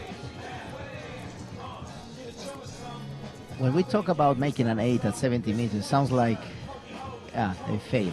But you know how far is 70 meters. You know how easy it is 76 yards. And you know how easy it is to make an 8. You want to know how many inches? Just kidding. Just kidding. George, no, I don't know. I don't know. I'd have to look it the up. distance of 70 meters looks in camera quite close, but if Yeah, that's the only But when thing I you don't are like there- about TV is it never really shows what it feels like. correct. And Yeah, so right. here's a good. We see it here. Our TV producer has just put it. We Yeah. are just, let's say, from this image could be what the archers see in the shooting line. Yeah, you see that spotting scope there in the lower and in left-hand TV, this corner. look like more 50 than 70. You see But it. take a pin, like the kind of pin that has a ball that you stick in a map, and hold that at the distance of your arm, and that's what the target looks like when you're holding it out that far. Correct. And making an 8 is a nothing. It's just a little difference in the release, Yeah. a little bit of string, a bit Yeah. on the side in your face. Fractions of a millimeter. Because in this level, most of the archers shoot with the side in the center, in the 10, or in the yellow. So it's not about aiming. Right. It's about the execution of the shot Right. and the reference of the string that we have in the face. Yet Because another. that's where the knock, the arrow is hit. You can see the 10, but the arrow is a bit left and right in the face, and that's what makes the difference. All the expansion, release, the execution when you shoot. That is the quintessential difference between recurve and compound. Valencia of Mexico.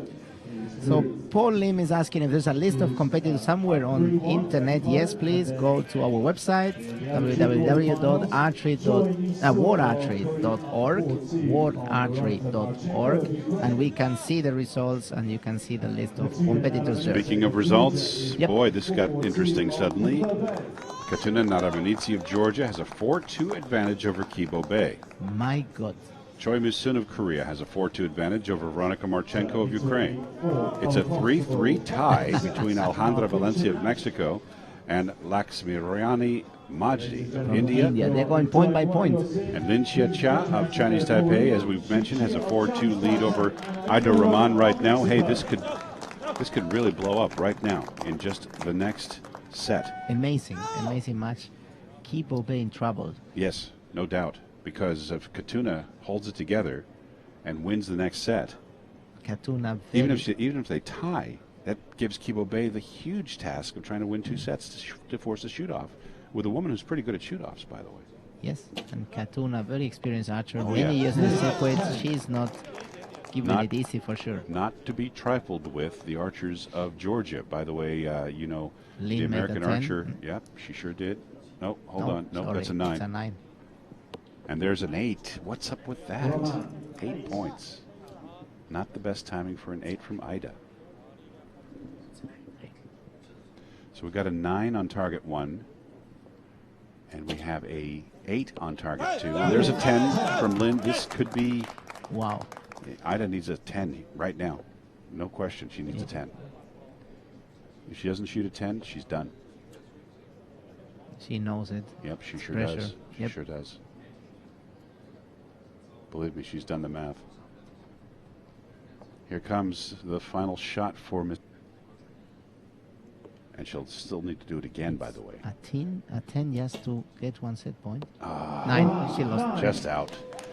And not by much, but what a great performance. What a great effort. Let's have great respect for Ida Rahman, vice champion of the 2012 Olympic Games. She'll step down now, and we see another great champion in the making here from Chinese Taipei, my friend. Yes, going through, and another success of an Asian archer. Asia very strong in this World Championship. I'm going to take a quick look down at 11 and 12. Yes, please, George. We are waiting for that.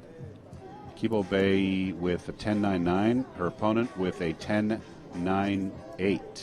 It's still going. We have a draw, 4-4, unofficially, on 11 and 12. Katuna Narabanidze with 4 set points, and I believe Kibo Bay with 4 set points, Juan Carlos. So that's still going. Question from Srinivasan from India. Where is the India match streaming on? We are just streaming one of the matches. What we are doing is we pick up one of the matches that is existing in their field and we bring it to this special show range area. But we just video stream one match. We are not video streaming all of them. So yeah, unlike the archery TV production at the end of the week at the finals venue, we're using robotic cameras here that are operated remote control by our producing staff over here for YouTube, and that provides for us to be able to bring this to you. We bring the shooters over here. We actually pre-select which matches we're going to show. Correct. But it's one match of all of them. Right now there are 4 matches happening. We have one here, and we cannot bring all the matches on TV and video stream. So sorry for that. Wish we could. We wish we could, but we have a limited number of cameras, production, and it's a huge operation. So as soon as we have an Indian here in the video stream, we will know it half an hour before. We cannot plan it before. We need to see what match is more interesting for TV and for our audience, and we pick up as soon as one elimination is over. We see which one is the next match coming. So it's not scheduled, predefined. And George, yes, you have news. Alejandra Valencia has a 5-3 lead over Laxmirani Majid of India. It's victory on target 10 for Choi Mi-sun of Korea. And how is the match of Kibo Bay? Still looking for the posted score, but I believe it's a tie. Yes, it is. A draw at 4-4. She came back, and this is a very excited match. I would wish we could move it here for the last three, for the last set, but of course we cannot do it. Would be unfair. We'd be the target. Would be unfair. We would be the target. Yes. We will have George spotting for us for this interesting match. Yes, we've got a shoot-off here that we're going to do our best to spot. We do have a physical object in the line of sight, but we'll try to bring that to you right now, as I'm going to get Juan Carlos here to tell me who's at full draw, and then from there we can spot for you. Marchenko of Ukraine. So she is into the semi-finals, but 2 matches going into a Okay, this is very important. I don't now. think it's is one of them is shoot off? Yeah, it's Kibo Bay getting ready to shoot off, and we have another shoot off. It looks like I don't it's think should. Alejandra and no, the other one is it's not shoot off. It's not a shoot off. 4-4 is one more set. 4-4. What am I doing? I'm confused. I'm confused. No, you're not confused. Okay, no, it's one more set. I'm out of practice. I'm sorry. No problem. One more set, and I'm going to go ahead and call it. Because you can see what's happening with the showcase match, but it's done now. So let me move on to that other match there between Kibo Bay and Katuna Naramanitsi on 11 and 12, while we move the cameras on 11 and 12 as best we can. Kibo Bay with a 10, and it's an 8 and another 8 for Katuna Naramanitsi. She just shot a pair of 8s in quick succession. Kibo Bay with a 10 and a 9 now. Maybe a 10 even. It's a liner. And so Kibo Bay is about to make short work of her opponent, I think, Juan Carlos. Yes, Katuna is throwing now. Yeah. And she even... Shot. 10, oh, my. Another 8. Treble 8. 8, 8, 8. Do you think that's pressure? I think so. I think I just said something very obvious. She has experience, but Kibo Bay is Kibo Bay. Yeah, and here comes the last arrow for Kibo Bay. Yes. So unless she misses the target, she's pretty well at 9 points. Done. Kibo Bay pass. Victory. 6-4. Sorry for Georgia, sorry for Katuna, but she put Kibo Bay in trouble. Sure. But for beating a Korean, you have not only put in trouble, you have to be very consistent in all the sets. Let's check our other match. Still some arrows in play here on target 7. It's Alejandra Valencia. She has a 10-10-8. Her opponent with a 10 and a 9. So a 9 is a tie and no good. This needs to be a 10 right here, this shot on target 8. This has to be a 10, and it is. We'll have a shoot-off. Shoot-off for the match of India, no? Shoot-off between Ms. Maggi of India and Ms. Valencia of Mexico. So for our Indian fans, I can see many here following us. We can see the shoot-off. Not in the best position, but we will see.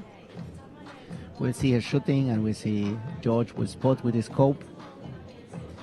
So again, Size. we're going to take a look at targets 7 and 8 for the shoot-off that'll be taking place. We'll do our best to bring you a view of that target, 7 and 8. I can see the show producer has already got it lined up, so we're good. We'll be able to see that. And we're about to see 5 to 5 come up on that flip chart on 7 and 8, indicating a set tie, which is resolved by a single arrow. Now, if that arrow is the same score, Juan Carlos, it'll be measured to see which one's closer to center, if it's necessary to measure. You know, it's not obvious. As yesterday Andreas was saying, it was the best 8 or the best 9. Let's say when you say it was a best 8 or best 9, it's because it was closer to the center. And for those, the judges use a caliber. Yes. And they cut one of the extreme just in the cross that is in the middle of the target and measure the distance and then go to the target. Of course, the way to measure it has to be accurate, but even if you want accurate, it's a manual process. So we more or less try to be as accurate as possible, but when it's so close that it's a millimeter, a bit less, we let the archer shoot another arrow because so just the way to measure it can affect. So you know we had to measure all 3 arrows with the Italian shoot-off the other day, right? We talked the other day. I've never seen that in my life. First team match, no? Yes. It was recurve or compound? It was recurve. It was the Italian recurve team, guys. Recurve. So which means that the three shoot one arrow each archer. Yep. We go to the target. Yep. Then closer to the center is the same distance. Yes. The first arrow, the closest to the center arrow, was the same distance. Then they went to the next arrow. The second one, which is what the rules say, is both the closest are the same distance. Let's choose the second one, and that's when normally 99% of the shoot-off are clarified. What's happened? And the judge said it's the same distance. Then we So go then they to the went to the third third one. arrow. And Finally, the then judge said- never happened that in the third one was the same distance. Fraction of a millimeter closer. My God, fraction of millimeters. So but here's what was funny to me, right? You and I both shot in world-class competition. The judge never lets you get within a meter of the target when they're making their call, right? They always say, stay back, stay back. Of course, we don't want to have pressure. We don't have archer One of the touching. Italian archers was so close to the judge, I think he needs to buy her flowers. It was so strange to see. 'Cause he was almost crowding her and pushing her. It was really funny to see. I have never seen this case. It's a unique case, I think, in the history of archery. Happened three here arrows in the being World measured. Championship, and Yeah. of course, with the Italian team, the one that are beating the statistic of shoot-off. Any shoot-off, they win it. Yes, yeah, just remarkable. Yes, we know that streaming of India should be shown. We will love it. We know we have a huge audience interest in India, but unfortunately, we have not picked any of the Indian matches here. Well, we're coming pretty close right But now. right Here's the now shoot-off. we see a shoot-off, Alejandra Valencia from Mexico against Laxmirani Maji. Marquee Laxmirani, sorry for the pronunciation. And let's see what's happened, George. Alejandra is drawing. Okay, and she's on target 7. Here it goes. And that's an 8. Door is open. 8 high at 11 o'clock. Yep. We watch a clock. Anything in the gold, and it will be the archer from India that you'll probably see in the streaming match, maybe. We'll see. Oh, she's holding a long time here. Paid off. She did it. She did a 9. Paid off. There it is. Done. Thank you, Srinivasan. Million likes for commentators. We try our best, and thank if you. we do it right and people enjoy it, we are happy. That's what we are here for. So India must be happy, and Mexico not so much. Alejandra, tough, Maybe the experienced Indian media archer. will be a little kinder now. George, Well, behave. okay, sorry.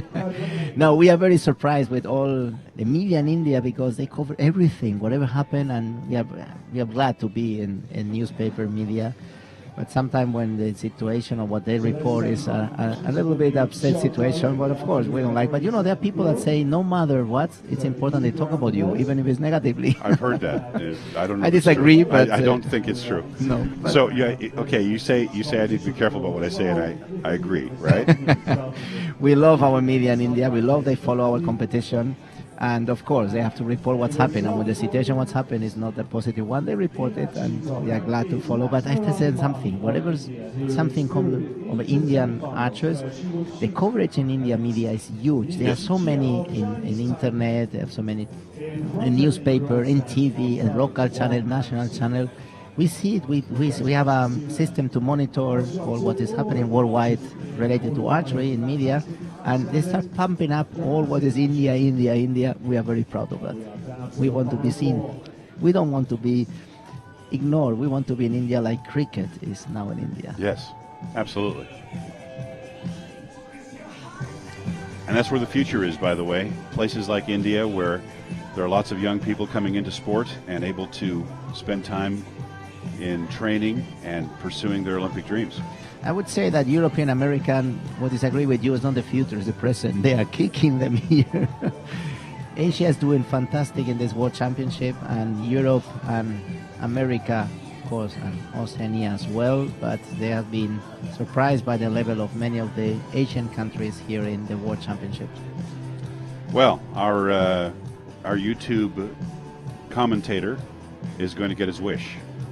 Tell me. Our feature match will be Lin Xie Chao, Chinese Taipei, versus Laxmirani Maji of India on targets 1 and 2. It is confirmed? Well, it's right there on the results chart. So, pretty sure. Let's see, as soon as we get, not that I don't trust you, No, but you are following the... You got plenty of reason not to trust me. I Yanseo, understand the that. Yanseo spot, we have to wait. The way we spot our matches You've got all kinds of reason to is second that, guess me. It's all that good. may I not explain. Our matches are picked by our media manager or communication manager, Chris Wells, in is choosing which match is more interesting. But George, you have a crystal ball. You can see the Indian walking here. You were right. Good. I'm relieved. India, you have your match in the That had to be showcase. a tough choice, but that's a Solomonic choice because the other match is Choi Bi-sun of Korea versus Kibo Bae of Korea. If you want to see a high-level match, that they're all going to be high-level now. It's the semifinals. Yeah, right. But no, let's say that we have nothing to do with the decision, but we are very glad with the decision. Fair Having enough. our Indian fans can see an Indian match. So, Speaking of impertinent comments, yesterday, a good friend of ours, Marcus Anir from Australia, made the comment, "Oh, George, you're commentating. Don't get fired."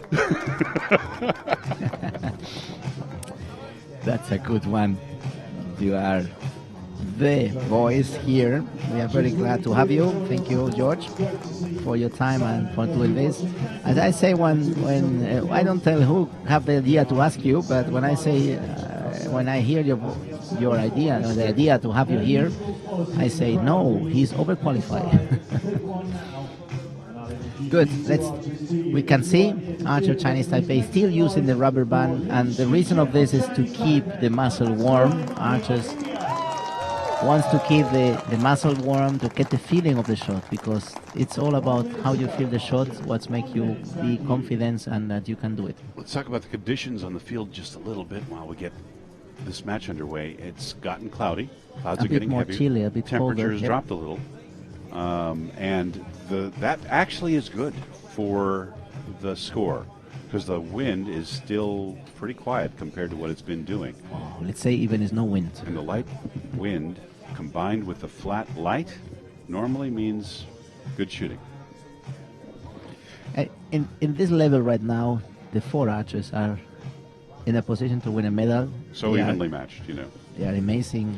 Well, we know that one of these is going to be the winner, but we also know that there is no assurance that Korea will take this gold medal because while we are looking at the bracket here, the two Koreans are up against each other.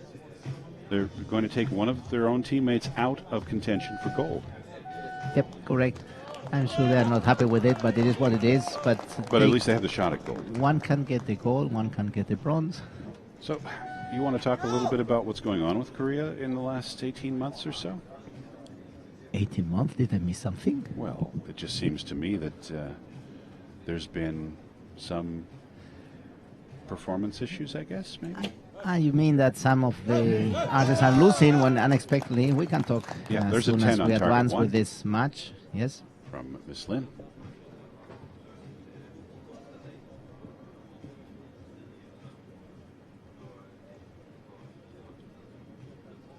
Miss Lin getting ready to shoot again. The archer from India hasn't shot yet. There's two shots from Miss Lin, and there's a 9 just out of the 10 ring. Yes, Asia dominating the women finals, as we say. They are very strong in this championship, and the proof is that we have 4 archers from Asia. India, Korea, and Chinese Taipei. Yep. Not People's Republic of China, though. No, surprising. Not Japan. Not Indonesia. Oh my, Miss Lin has shot all 3 arrows, 10-9-9. She did exactly as before. She Yeah. should switch rhythm fast and get over it as soon as possible. 48 seconds left on the clock, and the archer from India is just starting her cycle. There's a 10 X-ring. Good start. She had 38 seconds for the next 2 arrows. Yeah, I'm So not she- wild about this kind of technique, though. No, it's a bit risky. I cannot shoot in the yellow. It's stress. And 3 arrows in such a short time. But 25 seconds to go. And she's got 2 arrows still to shoot with 20 seconds left on the clock. There's a 9. She's got 1 arrow remaining. She's got 17 seconds on the clock. they will give the countdown. 10 seconds left. 10, 9, 8, 7, 6, 5, 4, 3. And a 9. So we have a draw. Yep. We could hear the coach behind. Yeah, I as heard soon as that. well 3 starts giving the count. It is allowed, of course. Coaches can talk to the archer in any moment. There was a time that was forbidden, but it is allowed to coach. And this is one of the help the coaches can do to give awareness. that what is the time or the wind. Sometimes the coach is giving indication that be careful with the wind, the left has changed, because the archer, when they start drawing, you don't look to the flag anymore. You look to the center and you go in your shooting sequence. As you know, I was coaching an archer here earlier this week, and that particular archer has the same habit as our Indian shooter here, and she does not want the countdown. And that's important. We mentioned it yesterday as well. It's important that the coach and the archer, they know each other very well, and they know what the archer like and what it is like, and to be able to help in this way. If you do something that the archer is not used to or is not happy, you are bothering the archer. We don't like this being coaches, to not give the right attention or help. The problem is, though, when you've got multiple matches taking place and other people are in that situation, somebody else is on the field going 10, that's 9, right. 8. So it's better to insulate yourself from that. I'd much rather see shooters just get up there and shoot exactly like what we're seeing Miss Lynn do. And we have to see, the Indian archer has this as a way to shoot normally, and she's waiting in the second set, or it was just the first one to get good feeling and to get more calm. You have to understand that from here, seated from the technical booth or at home in wherever you're watching this, you're calm, relaxed, and enjoyed it. But those archers there in the shooting line, the adrenaline is bombing, and the way of thinking is a bit faster, more protective, and we don't see the things so clear there. And that's what an experienced archer has an advantage. That's know what is expected there and manage it well. Yes, George, how are we are in the So Choi Mi-sun is ahead of Kibo Bay, and she must have shot really well because I saw Kibo Bay pulling her arrows, really tight group, so Choi had to shoot even better because she just took a 2-0 lead. These two archers know each other very well. They train together, and it's interesting when a Korean shoots another Korean, you can see that the tension is less. They do this all the time. They're used to it. Yes, they just relax more and enjoy, and when they shoot with another country, it's a bit more tense. You can see they want to win. Choi had a 10-10-10. Kibo Bay had a 27, but when I looked, her group was this big, so it must have been a 9-9-9 or something like group, that. But in the wrong spot. Yep. Well, half the battle is moving that group when you have to. But Kibo it's used to come back. I have seen her come back in the last competition in Guangzhou. Here we saw it before. He was behind. I was coming back. She is used to come back, and she's a tough archer. I'm going to predict a shoot off for them. I'm predicting now. You want to have our audience getting a hard attack? Let's see. Okay, let's go back to our premier match right now. And Lin Shijia of Chinese Taipei preparing to shoot. Here it goes. It is a 9. Miss Maji is yet to shoot. She has yet to even bring her bow above waist level. She is waiting it out. And it's not the wind that she's waiting for. She's just preparing herself mentally, I guess, Juan Carlos. Yep. And now she's getting ready to shoot. She's not waiting anymore, so it was the first end. Yep, and there's a 9 just out of the 10, while Miss Lin shoots a 10.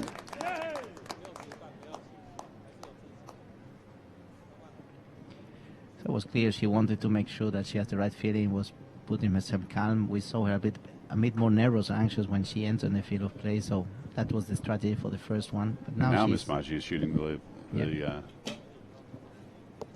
and that's an 8, which you might think would be a relief for her opponent, Miss Lin, but she just let down.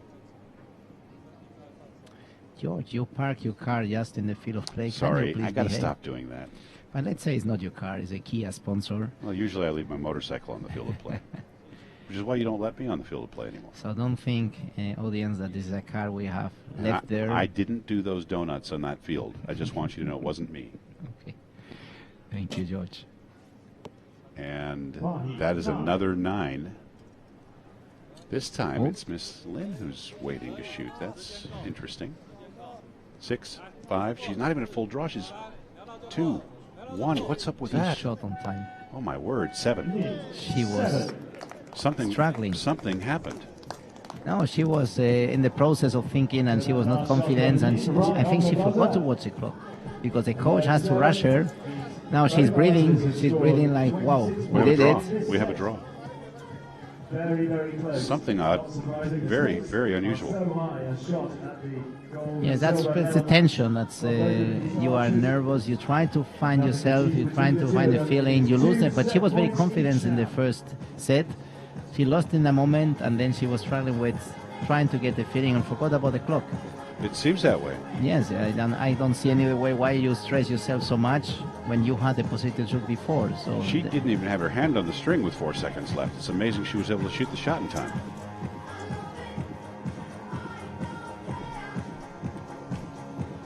Well, don't need more of that stress. But trust me, I think you also have the same opinion. I don't need more of the stress. No doubt. So there are several questions about Deepika Kumari.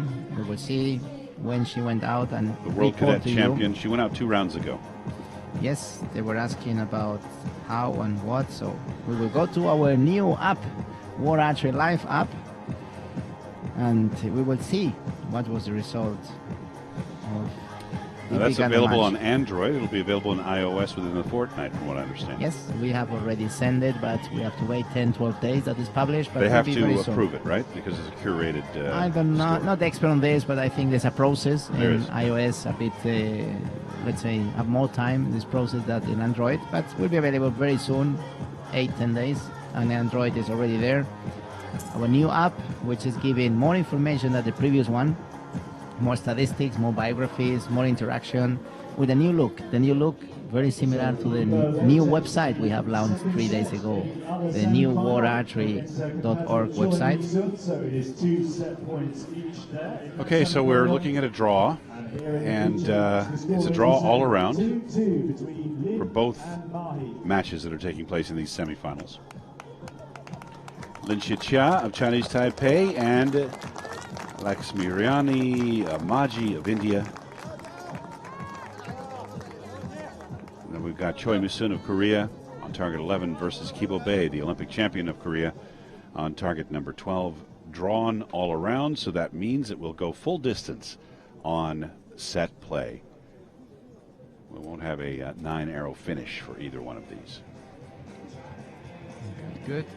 The sun came back, George. Yep, sure did. And this means that We're getting sun, we're getting clouds, and in the way you see the string is changing, and this is something that we can talk a little bit about it. The Yeah. string has different colors, so archers that choose the color of the string just to see better this alignment, or to have less changes of the shadows on the strings. yeah, and to be sure, let's just to be a little pedantic. It isn't that the string is changing, it's not getting bigger, it just looks that way because it's close to your eye and your pupil gets bigger and smaller and it changes how you see the string. Okay, here we go, and it's as if she got her confidence back. It's a 9 just out of the 10 ring for Miss Lin. She wants to make sure to. Well, to yeah, have the she's time. not gonna repeat that exercise, I'm sure. Coach won't let her.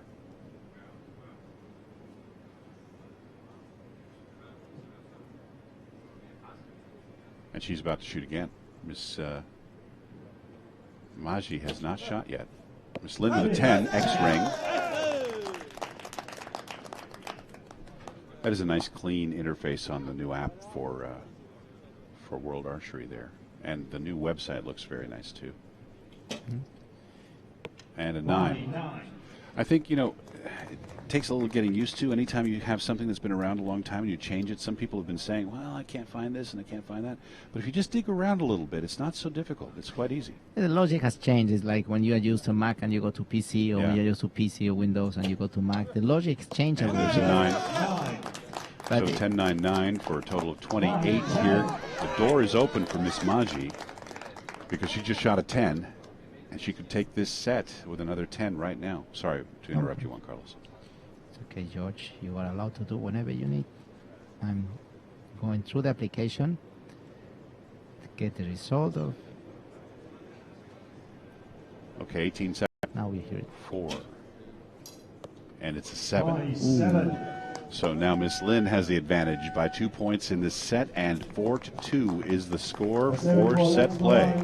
That was unfortunate. Miss Maji had the opportunity to reverse the current situation, but that's what makes champions, taking advantage of those She takes opportunities. lead, 4-2. And she still has a chance. She still has a chance, Juan Carlos.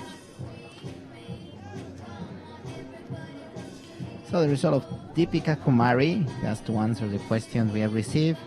She lost today in the 1/16 elimination final against Ki Yu Hong from China. It was 6-4. What she lost was in the 5 sets. Yeah. And just Let me just interrupt you for a Yes, second. George. It is a 4-2 advantage for Choi Moo-sun right now versus Kibo Bay. 4-2, unofficially. So yeah, Deepika Kumari, she's been such a great shooter for a long time. She first made her statement on the international scene was a 2009 the World Youth Championship cadet category win, right? Yep. And then she was at a very high level for a while, and then she fell off the scene for a while and made a comeback afterward. Yes. You got some insight on that, I think. Yes, I've seen Deepika following in the circuit. She has been a shining star, and when we started our World Cup, she grew with the World Cup circuit started, and she became one of the fixed finalists in World Cups. And then we went to the Olympic Games in London, and there was a huge pressure, huge expectation. India expected a medal there, and she didn't perform in the level everybody was expecting, and for sure she was expected. And after that, she has a struggle to come back. She was not feeling confidence. She was not feeling as inspired as before. Suddenly, as we talked before this morning, the game started to be hard, and you have to digest this Olympic failure or this situation that you had in the Olympic Games that was not expected, and you suffer it. What is very positive is after a year and a half, she was not feeling right. All the decisions how to fix it has been taken, and she has go back to her initial way of training in the city where she was training Jamshedpur, and came back very strong this season from the beginning, and is very, very glad for all of us seeing the one we admire how she shoots and the talent she has, to see her back in the circuit. And of course, losing the 16th final World Championship can happen. 6-4 proved that she is ready, she's back, and she's getting ready for the Olympic Games in Rio, and hopefully she will take this bad taste of London out in Rio. Yeah. She deserves it. Yeah. And she has the talent, and she worked very hard. Great image for our sport too. So she lost in 116, answered the question from our fans, and 6-4 was a match against China, and for sure she's not happy, but she has learned for sure and will be stronger the next one. Here comes Miss Lin, and actually she just let down. She came to full draw. She was about to shoot, and she let down. It's interesting. The previous match when he saw her, she was so secure and determined. You could see confidence in each of them. And here it's like she has it, and the next set, she's in the previous set she had it. Now she's going and coming. Yeah, I wonder what the cause is. Well, we know the cause. Pressure, adrenaline. Here it goes, and it's a 10. Yeah, her first shots have been solid. Good start. But then she's tended to be in the 9 ring for her other shots, so it'll be interesting to see. Here comes our archer from India on target 2. Miss Maji with a 9. Back over to target 1, and Miss Lin Xie of Chinese Taipei.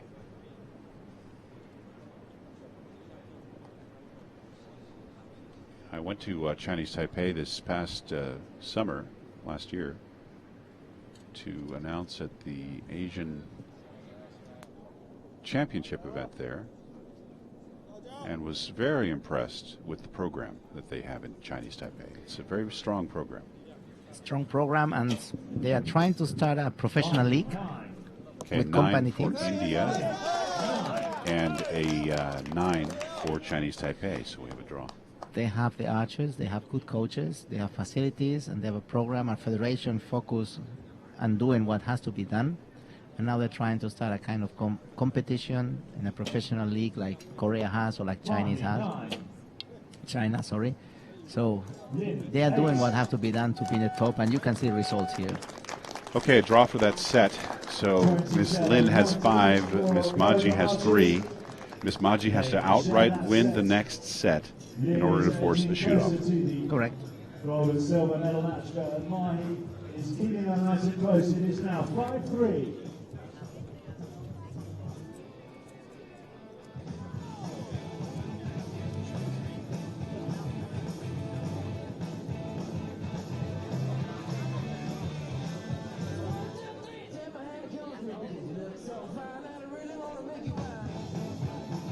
around. Yes.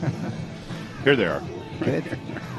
You can see we are just on the side of the field of play. We can see the archers. We can see the screen, our laptop to interact with the audience. Got my spotting scope and scope and my electronic gear. So here we are, and thank you, the TV producer. Thank you for showing us. maybe we shouldn't show all this because now they know we have no excuse because we have all this support. Totally right. But we still sound the way we do. Okay, let's move to the production. Thank you very much. So we have our scores. All right, scores are. Guess what? We've got the same situation over on the other match right now. It's 5-3 in favor of Choi Mi-sun of Korea, and so we have the same situation in the other match that we are currently enjoying in this one. Talk about of technology. This flicking you see now on the screen of the lot board, this is electricity things, you know, when you have power and synchronizing the cameras. It has to do with the camera. It has to do with the CCD, the charged coupled device on the camera, because LEDs or LEDs and LCDs strobe. So the human eye doesn't see this. The human eye doesn't see all Go that. very fast. Yeah. And we are used to see this when it's slow, and you see it's 3 or 4, and our brain generates this image. But in the cameras, we have taken in a sequence, sending a sequence, and if it's not the same, you are seeing this flickering. Sometimes you see the same effect if you look at a camera image of a wheel of a car rolling, and sometimes it looks like it's standing still and even going backwards a little bit. It's the same phenomenon. Yep, correct. So just be assured the archers aren't seeing that on the field of play. Yes. What you're seeing on This flickering your is not screen happening. is not happening. And sometimes we can see it when it's a slow motion images. When Yes. you slow motion, you see it happening. In more professional cameras, you can adjust this, and you can see some sport event that they adjust the frequency of and you go in the same way that you read it when it's produced, so you don't see the flickering. One of the But things here, making it possible to bring this to you is the use of these robotic cameras. correct. Okay. Here we We go. have explained a bit of technology of the flickering, and we go back to the match. Was that a question that came up on the? No, that was just something I made up. Well, that was a good question to answer. I pay you. There's a 9 shooting because we're in the open format competition, as it were. So, okay, nice solid 10x ring from the archer from India. George, as a coach, you see that she has a good expansion, a good shot, but then she has a tendency to move the arm, the bow arm, to a direction. She's not giving it like the standard says. She move a little bit. I think she has a feeling that it's not center aim, and she's trying to correct. But it's interesting she doesn't correct it fast. She make a good expansion, and then she correct later. I predict we're going to have a shoot-off here if she can keep it together for the next 2 shots. That's a 9. All she needs is one more arrow in the gold, and we will have a shoot-off. Just a shot in the gold. Anything less than that, it's victory for Miss Lin. An arrow in the gold, and we will have a 1-arrow shoot-off to decide this match. You really want to shoot off, George? Well, doesn't everyone? Never say die. Unfortunately, an 8. I was really hoping that she would be able to keep it together for that, but Miss Lin is the winner with a 6-set-point win. Meanwhile, let's go take a look at the target of the 2 Korean teammates to see which one of them will be shooting for gold. And Kibo Bay with a 10-10-10. We are going to have a shoot-off down on targets 11 and 12. Korea will have a shoot-off. So you got your shoot-off. Okay, but it's far away. And it's what you say. Remember, I'm on the start. You say, I predict this to be a shoot-off. I did predict a shoot-off, yes. I get no bonus? Can you give me double my salary? Yeah. Can you give me 6 numbers, just random, please? from 1 to 50, can you please give me 6 numbers? You know, George? Tom doubled my salary already. Can't you do it again? I can triple it. Okay. From 0 right. for 3 is 0. All right. It's called volunteer. And I know, George, you are not only a great guy, but a great volunteer. You help us a lot in many things. I wasn't fishing for that. I was fishing for a salary increase. Come on. Yes. You will have a Coke.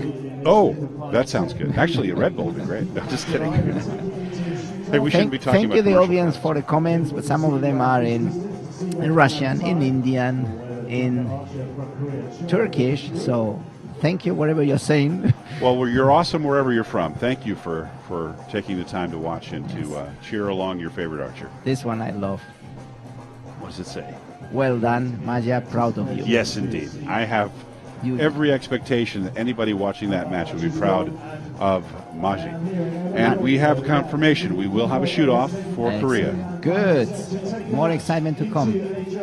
But yes, an archer is not happy when he's losing, but it's clear that anyone in shooting line is doing its best, and this has a value, and no one likes to lose.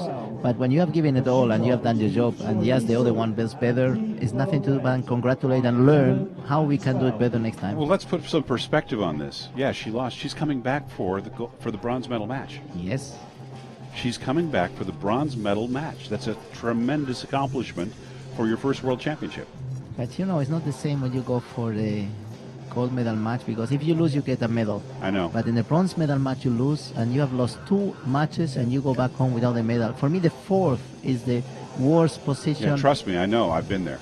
Not at a World Championship. And because you feel like a loser, and being 4th in the world is a huge achievement, but it's no recognition, and internally you feel that the last 2 matches in the World Championship you lost.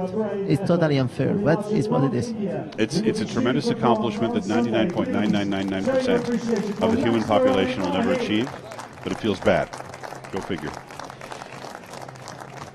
Well, she's going to shoot for bronze, and it's going to be against one of 2 Korean shooters. The question is which, and that's about to be decided by 1 shot. If the comments are good and you enjoy it, we are glad for it. We keep going. And let's see the shoot-off. The shoot-off, Kibo Bay. It's going to be Choi Mi-soon on target 11 and Kibo Bay on target 12. And Juan Carlos, I'll just ask you to assist me by letting me know who's at full draw. When the shoot-off takes place.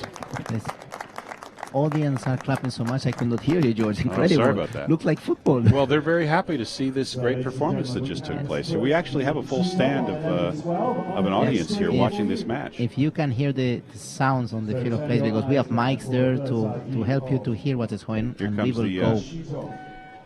Here comes the shoot-off. Let's see who shoots first. Dramatic Korean shoot-off. He is on the left of your screen. She's in the back. Choi is drawing. Miss Choi is about to shoot, and she is on target 11. Target 11. I will produce. And it's a 9 low. And here comes target 12. It's also a 9 low. But stand by. It is closer to center. Kibo Bay will shoot for gold. You can see Kibo 11 Bay is a 9 at 6, 7 o'clock. Kibo Bay will shoot for gold, and her opponent will be Lin Xie of Chinese Taipei. So even though Chinese Taipei did not take their Olympic slots as a women's team here, they took it individually. They took it individually, and now they will at least take home a silver. Correct. And possibly a gold. So congratulations to the archers from Korea, the archers from India, the archers from Chinese Taipei. Once again, Asia dominates the women's competition of the World Championships, Juan Carlos. Yes, it's great. And we can see now that the judges confirming the score of the shoot-off. And we will have India shooting for bronze. So our old Indian fans will be able to see on Sunday. Yes, indeed. This match. We have a great venue lined up for the finals. City, on downtown city, in the middle of the heart of Copenhagen, which we had very close, like 400 meters. Nyhavn was where we had the World Cup final in 2009, in the middle of the channel in the water with a platform. Yep, it was a great place, and that's where we are going close by, this time in front of the Parliament House, and in the center of the city to bring archery on the spectators or where the people are. It's an iconic venue again. Looking forward to it. So, ladies and gentlemen, thank you for your support this morning. I think we are finishing right now the second session in the morning. Thank you, everybody, for watching. Thank you, George, for being here. My pleasure. Don't know if you or I will be here this afternoon. I most probably will be a little bit. I am busy with meetings and work. This is fun. It's not work, it's fun. And I'm sure that whoever is coming here will do the best to show, and will do it very good and even better than us here. Well, that's not a difficult hurdle to overcome, but we did our best. But they won't have so much fun as we have. It's good. Thank you very much for everybody. Thank you for following us. Stay tuned. You can see results in our website, www.worldarchery.org, or in a new app, World Archery Live, available on Android. You can follow the results, biographies, information, news in the website. And of course, you can follow the special match we pick this afternoon here in YouTube. Thank you, George. Thank you, everybody. And stay tuned. See you in the afternoon session.